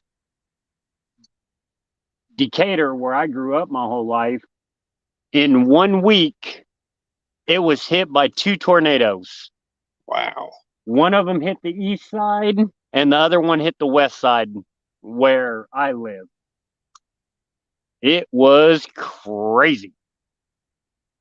But yeah, that one that come through Dayton, it went through like a couple of small towns or suburbs of Dayton, and I mean it. I mean it was probably maybe 2 miles, maybe three, I guess, from like the center of Dayton. And I mean, I'm talking like maybe not like skyscraper, but you're talking about some 20, maybe 30-story buildings, you know, in town, and it was that close to running through the center of town. But it was, I remember watching the broadcast that night, and the woman that was on there, she was just in like awe. She just didn't know what to make of it, because she's like, I've never seen anything like this on the radar. And she's like, this doesn't. She's like showing you this, and she's like, this is debris, like on the ground. This tornado was on the ground for like almost 2 hours. And the bad part too was it went through like a pretty poor part of town too. And I mean, it just destroyed everything. Them tornadoes ain't no joke. And it's really crazy the way they have no rhyme or reason.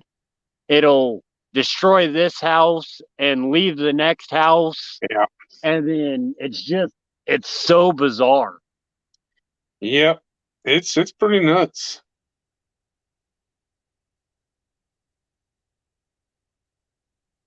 But man, that's what I mean. It just like the weather in Ohio is just my my father-in-law. Yes, last night it was crazy. I've never seen anything like that, especially in Ohio where we live. You know, I'm eastern, like I don't know, more. Yeah, I mean, I'm probably 45 minutes away from the Indiana border, and we're like pretty much almost middle of Ohio, and we've never seen anything like that. And I mean, when they're showing it on that radar, and you can see the debris on the radar, it was insane. It's crazy though, man. It makes you think, you know, like that global warming stuff is no joke.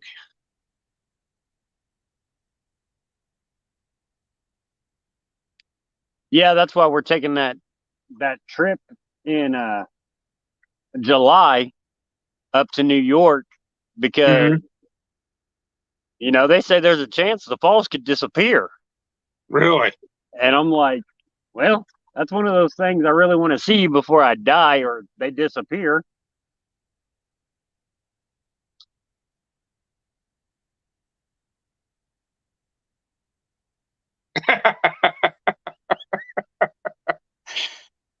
Did you see what Slab Slayer said?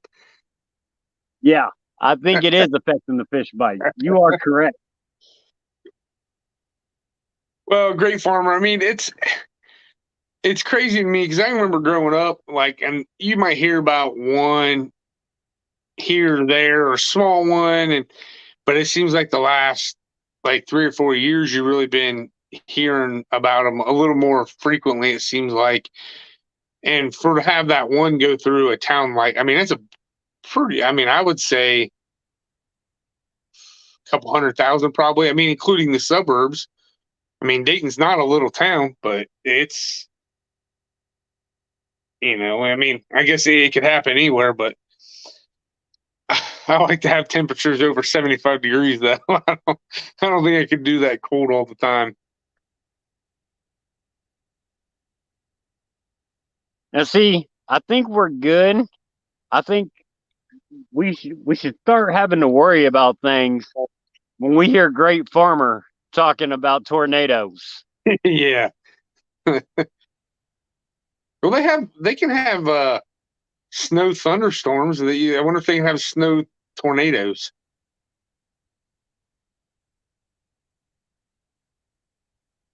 I wonder if they get. I wonder if they get that. What is that called? That coastal ice freezing or whatever. Have you ever seen any of those videos? I think I know Like, what you're talking about. like the cars will be parked like by Lake Michigan or whatever, and it Oh, blows yeah. over and completely freezes over the car. Yeah. Slide Slayer. He said it's it's hot here for a long time. And the hotter it is, the less clothes they wear. That's great. Yeah, we took the kids to the zoo the other day, and I'm like, holy crap. Like some of these women, man, some of the stuff that they wear out in public sometimes. Well, I tell you what, we were What?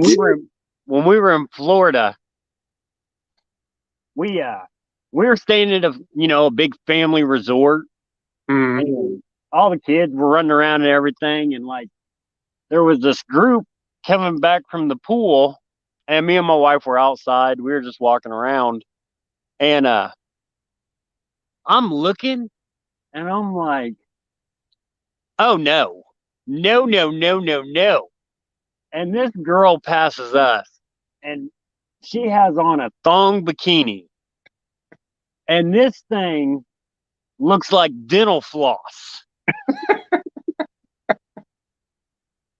between these two big bun cakes. And my wife is like, she's like carrying a towel on her shoulder, and my wife's like, really? You couldn't put that around your waist? I was like, well, I'm good. We can go back to the room. I feel like I need to wash that away. It was bad. Damn Great Farmer. You see that? He said they get 5 foot of snow average snowstorm.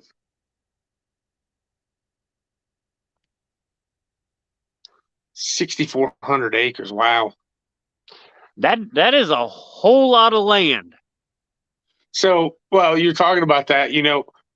So tonight my daughter had a T-ball game. We're up there at the T-ball field. We're just sitting there talking, and my parents are there, and her parents are there, and we're us all talking. And my wife goes, "Oh my God!" And I said, "What?" She goes, "Look!" And there was some woman, and she wasn't little. I mean, she's pretty big, and she had spandex pants on, and they were so tight that when she bent over, you could see everything. And she did it like in front of, I don't know, 50, 60 people. Now let me ask, were they flesh-colored pants? No, they were black, but they were so tight that when you stretched them, you could see through them. Oh. Yeah. And I'm like, I'm like, you gotta be kidding me. And I'm like, see, and we've seen like I've seen some, and don't get me wrong, there's nothing wrong with the thick girl, but there were some girls down that we seen at the zoo that they were a little beyond thick, and they had like belly shirts on and like short shorts and stuff like that. And my middle boy, he has no filter, man. And like the stuff that come out of his mouth, I'm just like, dude, shut up. Dustin, I 100% agree. I do, I do too. I do too. And Yeah, man, when if I had to guess, I bet she was pushing 300 pounds. oh no, no, no, no. And like I said, there's nothing wrong, but like, we're at a T-ball game. I got my 5-year-old daughters on the team, and this woman's like, I mean, she's basically in front of everybody, like, and everybody can see everything. Oh. See, and what we get around here, so, 300 plus, they wear the leggings, and then for some reason, they think they'll just wear a tube top. It must be a Midwest thing, man. I'm telling you. And I'm just like, did you, even look in the mirror? Like, did you break all those? And you were like, damn, I look good. And don't get me wrong. Oh my God. I'm telling Don't you, get me man. wrong. I am all about people being proud of their bodies and proud of themselves and whatever. But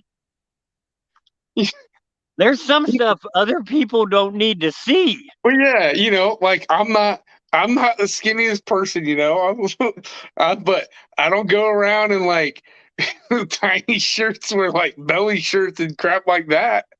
Like, So we ain't gonna get you out in a pair of Daisy Dukes and a cutoff. Yeah, well, I'll make sure to wear that one if I come over there for your thing over there on the 27th. Bring it on. Just make sure it's a Reba shirt, and have tassels cut off on the sleeves. Oh my gosh. Yeah. I don't know, man. It just sometimes some people just don't. I don't think they don't think. It's like, I don't know. Some people, some days. We live in a pretty conservative small town, and some of the stuff that I see walking around town sometimes, and I look at my son and I'm like, are they in your grade? Yeah. And I'm like, the new thing's not goth, it's emo. Everybody's emo. Yeah, I don't understand the emo thing.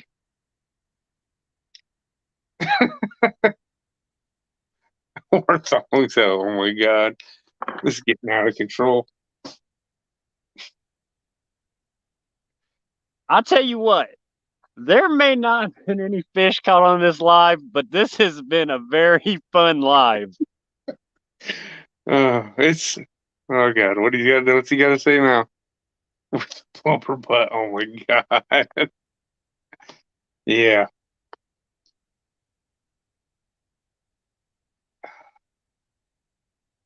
Some people. Oh, I mean, you see it all the time. That's one reason we don't move close to that lake that we love the fish, is because just there's a small town that's right on the lake on the one side, and some of the people that come out of that town, man.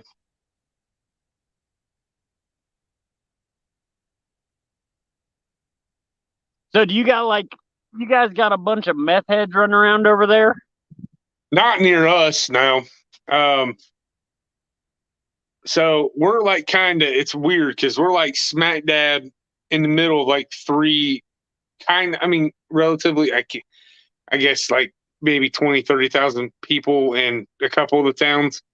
But like we're in the middle, and it's like 15 minutes west is a town called Greenville, and I don't know, it's more of like a farming community, but it's pretty big.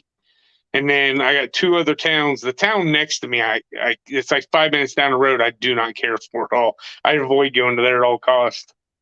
They got a pretty big in that town. Matter of fact, there was a kid that I knew that I went to school with. He was nothing but a troublemaker in school. He OD'd in the bathroom of a family video a couple years ago. Good Lord. Yeah, so we don't have that problem in our town. Like I said, it's a pretty small town, so we don't really get a whole lot of that here. They're like kind of concentrated on the trashy kind of people are kind of concentrated on these crappy apartments on the other side of town.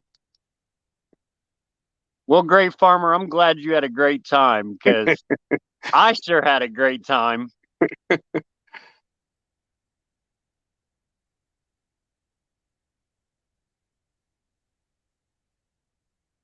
Gosh, I know when somebody asks you how long you've been up, it was you'd been on for an hour and 44 minutes, and it's 3 we hours are- and 42 minutes. Yes, 3 hours and 42 minutes.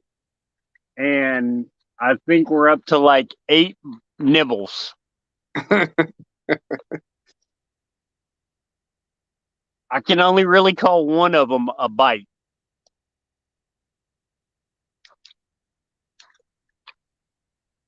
Yeah, Slab is most definitely funny. That dude kills me.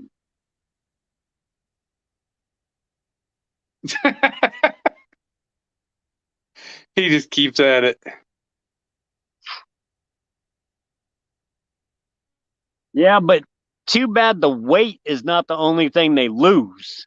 They lose skin, teeth, any resemblance of a human. It's scary.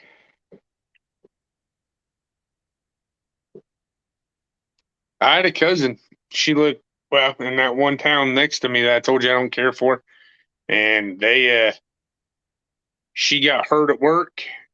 She's younger than I am, so she's probably 33 or 34, and she got hurt at work. They gave her pain pills. She got hooked, and then she turned meth or some shit. She went to prison and lost her kids. She's got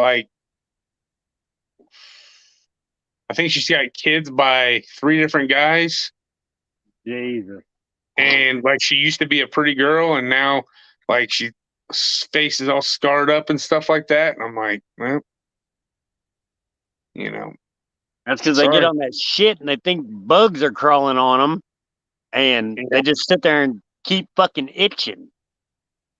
Yep, and my mom, she's got a swimming pool, and I take the kids over there a couple times a week during the summer and let them swim. And she started coming over there, and I told my mom, I said, I'm not bringing my kids over around that. And she's like, why not? And I'm like, well, she's with another guy. So she come over to the house the one day. She had 8 kids with her because he has kids. So she brought 8 kids with her to the house, and she's like, I'm waiting for him to get out of prison. And I told her, I said, listen, I said, you really think that relationship's going to work? 2 drug addicts living together with 8 kids. Yeah. And I don't even know she had full custody of any of them. And then I heard, I don't talk to her very often, and I hadn't seen her since last summer.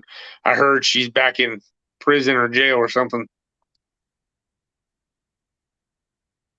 Yeah. Yeah, she had a football team. Well, I got a big family, man. I got 13 aunts and uncles just on my mom's side of the family. See, I came from a big family. There were 8 of us. Yeah, I got 13 aunts and uncles, and then on my dad's side, I got 5. And then, so I'm like, we have, each one of them had at least 2 kids. And then, then some of their kids have had kids, and, so we got a huge family. I kind of avoid them. I don't like half of them.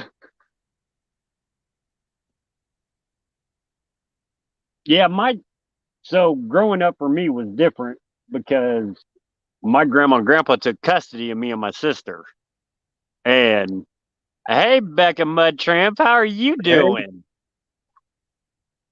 But they took custody of us, and I have 6 aunts and uncles. So there were 8 of us. Jeez. And my wife, she is an only child. Oh, So, like, we would go to her family get together, and, she's got cousins and stuff, but it's not a super big family.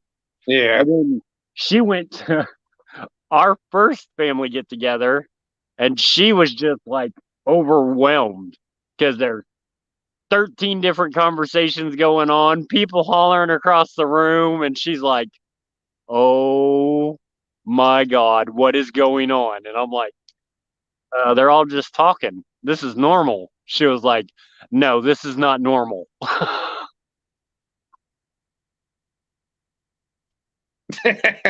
Yeah, great farmer. Yeah. That That- is the same Becca let us in kayak catfishing. You are correct, Slab Slayer.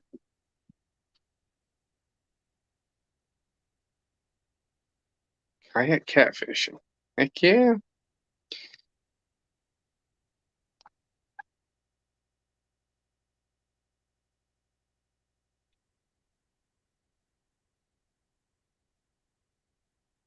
All right. I'm going to give these fish 13 more minutes. And then I'm going to call it a night. Yeah. Same here, probably, because I probably need to get to bed. It's 2 o'clock.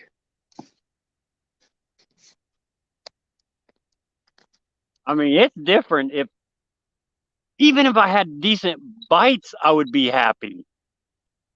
Yeah. I know. I used to be able to sit and fish for 12 hours with no bites, no big deal. But I don't have the patience for that anymore. No, I've given these fish almost 4 hours.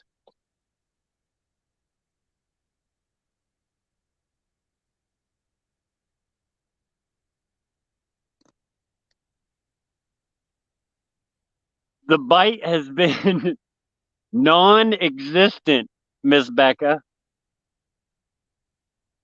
Had a couple nibbles here and there, but nothing exciting.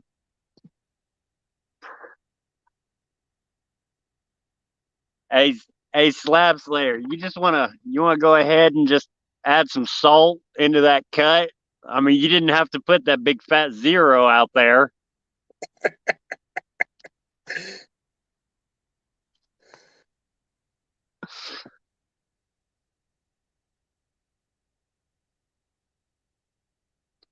All right, great farmer. Well, thanks for being in here, man. Yeah. I've See had a you lot later, of great fun. farmer.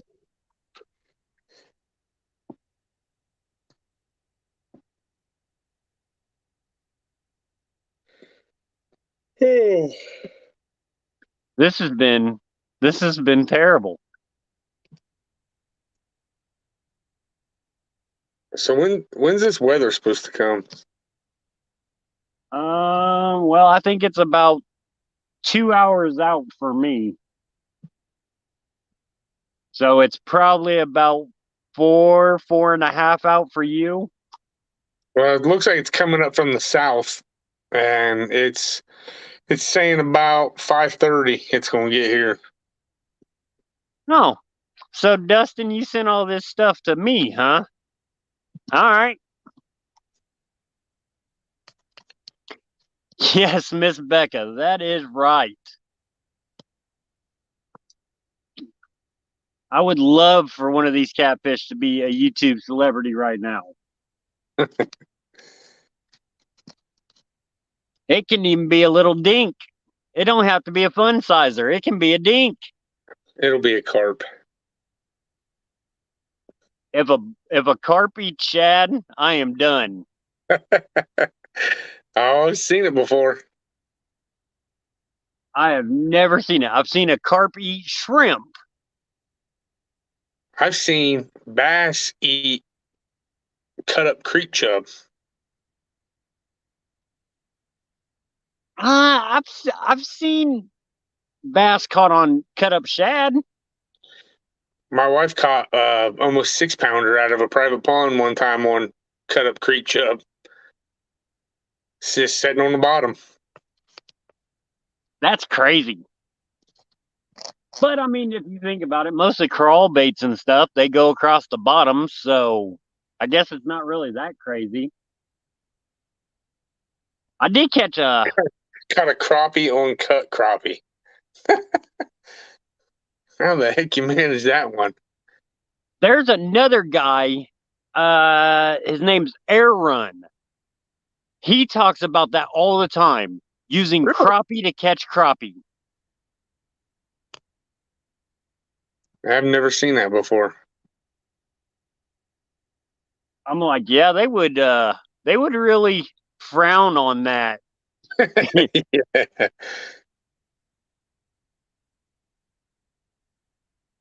That would be a big no-no here. But then again, there are a lot of things that are a big no-no here. Yeah, some of the regulations they got. Well, up at Lake Erie, they got regulations where when the bass are spawning, you're not even allowed to. Well, I don't know if it's still this way, but years ago, that was if the bass are spawning, you're not even allowed to fish for the bass at all because they had, you know what a goby is? Yes. Well, them gobies had gotten into the lake, and they were worried about them hurting the smallmouth population. So I remember we were fishing one time up there, and my buddy caught a smallmouth, just a small one. wasn't even trying to catch him, and one of the park rangers or game warden or somebody seen him catch it. And he's like, "You got to get that back in the water as soon as you can." And then we caught a goby, and he's like, "Yeah, if you catch these, you just need to kill them." I'm like, "What?" I'm like, "What is it?" And then he explained it to us, and he literally threw it on the bank and stepped on it.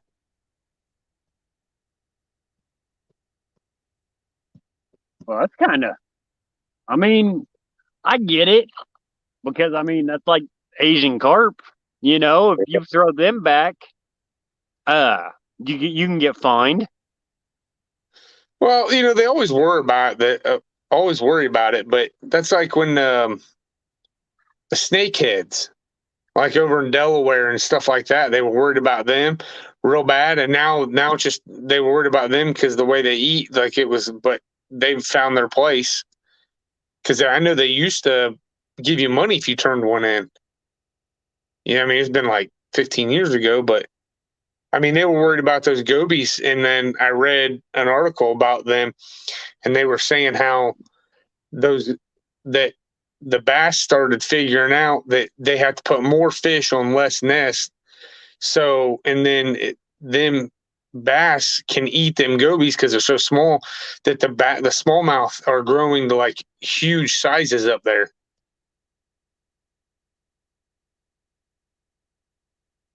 I mean, it's good food, so. I caught And one yes. last year that was pushing 5 pounds, a smallmouth, when we went up there, just off the bank. Oh yeah, off the bank. I was throwing a crankbait.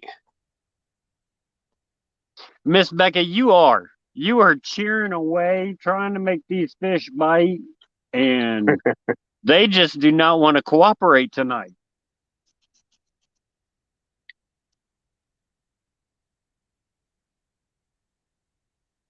Uh-oh. I don't know if y'all could see that. Did you see that green pole bounce? That green pole bounced.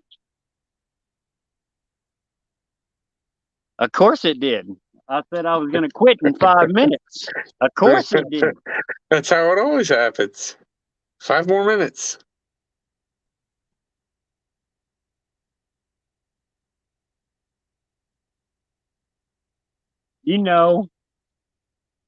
I can't think of a time Nice to meet you, Becca.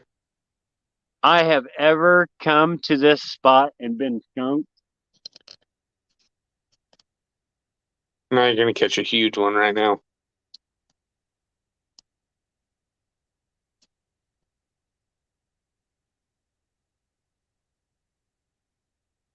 Becca, Lee runs a custom bait shop, and I am a pro staffer for him. And he is an awesome, awesome guy. Yeah, don't tap it, take it.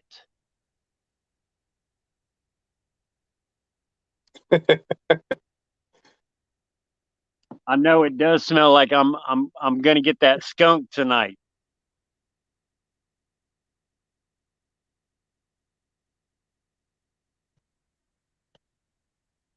Because they got 4 minutes. That's just crazy. I mean, just that's all you've had. Should have brought the chicken liver. I should have brought chicken liver. I should have brought chicken, shrimp, night crawler. See, I do that sometimes, and I'll be like, I need to bring like 10 different baits, and then I don't, and then get there and not catch a damn thing. There are times that them fish just aren't hungry. And Dustin, you don't need to quit. You are perfectly fine. Yeah, I feel like you spend more time trying to get bait than you do actually fishing. Yeah, that's why I thought it was going to be a really good night. Like I've been struggling trying to get shad, and then tonight I got shad really quick, and I was like, "All right, they're schooled up. We're going to be golden." That's a big fat ass no.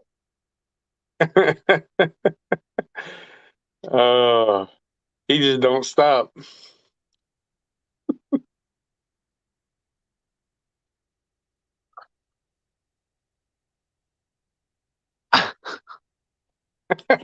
Well, you are correct there, Dustin.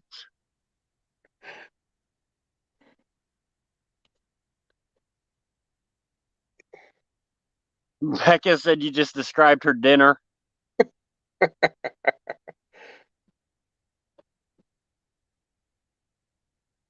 This is terrible.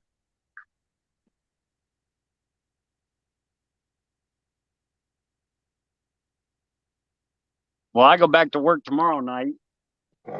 Lucky you. Hopefully come next week, the catfishing will be different. You done crappie fishing for the most part this year? No, we got one lake. The females are still sitting out deep holding eggs, and we can't figure out if they're gonna come in shallow because there are no fish shallow. We were having that same problem up at that lake, and it just seemed like you would catch them all over the place. Yeah, they're not. They are most definitely not where they are supposed to be right now. Well, we fish pads. We fished 3 days in a row in the same spot, and we would fish pads, and I'd put one pull out with minnow, and then I'd jig, and I caught a catfish jigging, and then the next cast I caught a crappie, and then like I'd fish right in there in the pads, not have any luck. Fish on the outside, I catch a catfish, and then like in between the bank and the pads, my son was catching crappie like consistently. And then I seen these guys, they come down, they were being dicks, and they drove their boat right up in the pads we were fishing, and he caught one crappie. And then they went to the next set of pads, caught one crappie, and then he went down and he got stuck. So I thought that was pretty funny. And then we sat down there and caught a bunch more crappie, but none of them, they were all over the place. Sometimes you catch them right in the pads, on the outside of the pads, or just in open water. Look at Dustin. Y'all have to quit crappie fishing? Don't have to, but it's time for the catfish. Flathead will be spawning soon. Look at Miss Becca. Redheads with chartreuse tails. Her go-to crappie jigs. Okay. Hey, I think I sent some of those to you, didn't I? You did. I don't know if I have any of those left over.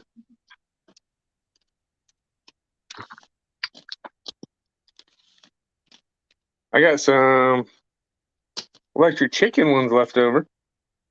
Oh, you know what? I know I do actually.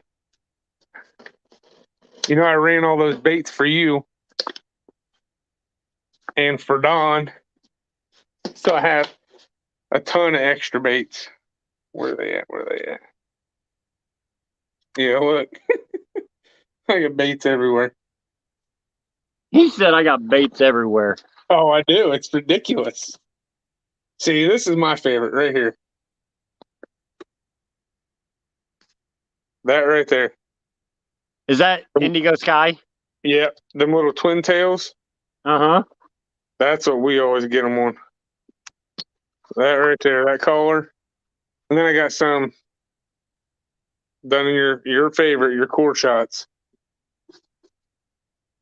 Woo, woo. Love the core shots. Now, I know I had some red ones. What the hell happened to them?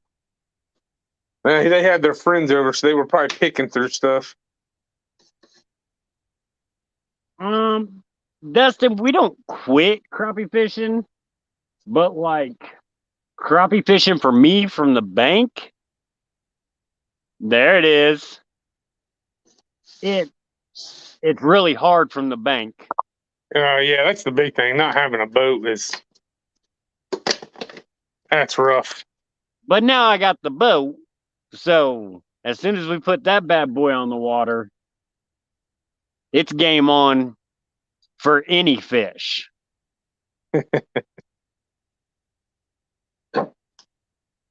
Becca, you are correct. What male crappie can resist twin tails?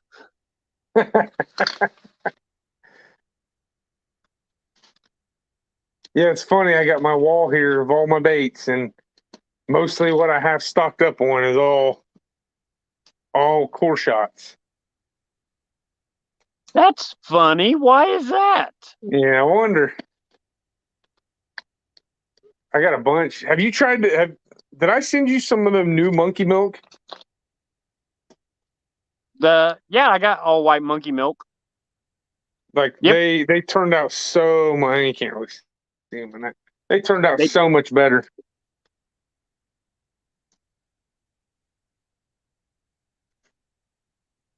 Oh,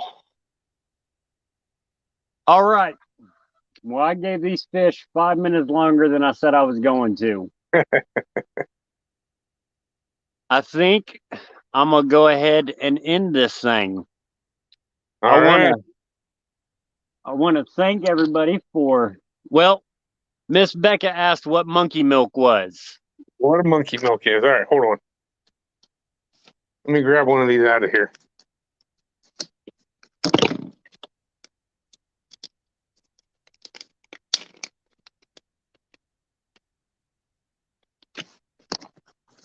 I don't know how good this is going to be.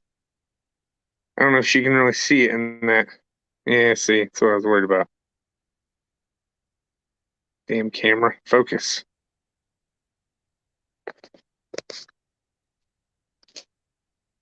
I don't know. It's hard to explain. What is monkey milk?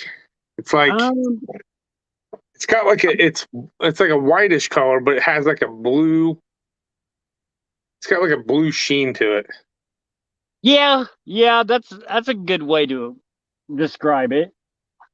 I mean, picture milk and then just with a blue. I'm your Huckleberry. What's going on? Thanks for coming in.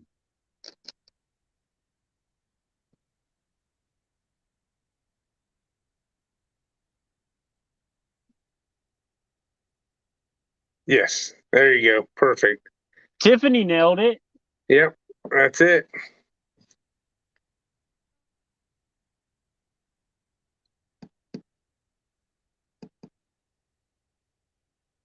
Man, I really wish these fish were biting because I would not get off of here.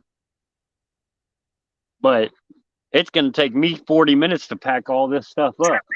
Jizzle milk. I'm changing it to that on my website. Jizzle milk. Yeah, that's what it's gonna be called from now on. I love it. That's almost as good as Rebelicious.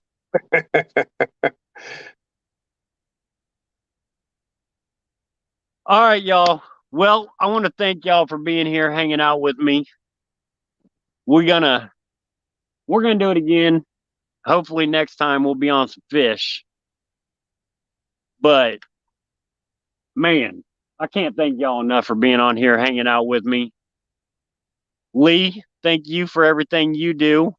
Yes, sir. Yeah, let me I know next really time. appreciate it. Hopefully you get And on some fish next time. yeah, no joke. I mean, we had a blast hanging out, but it'd be fun to at least stick one fish up here in the picture. All right. Well, y'all have a great night. Be safe. And I'll catch y'all later. Yep. See you guys. See you, everybody.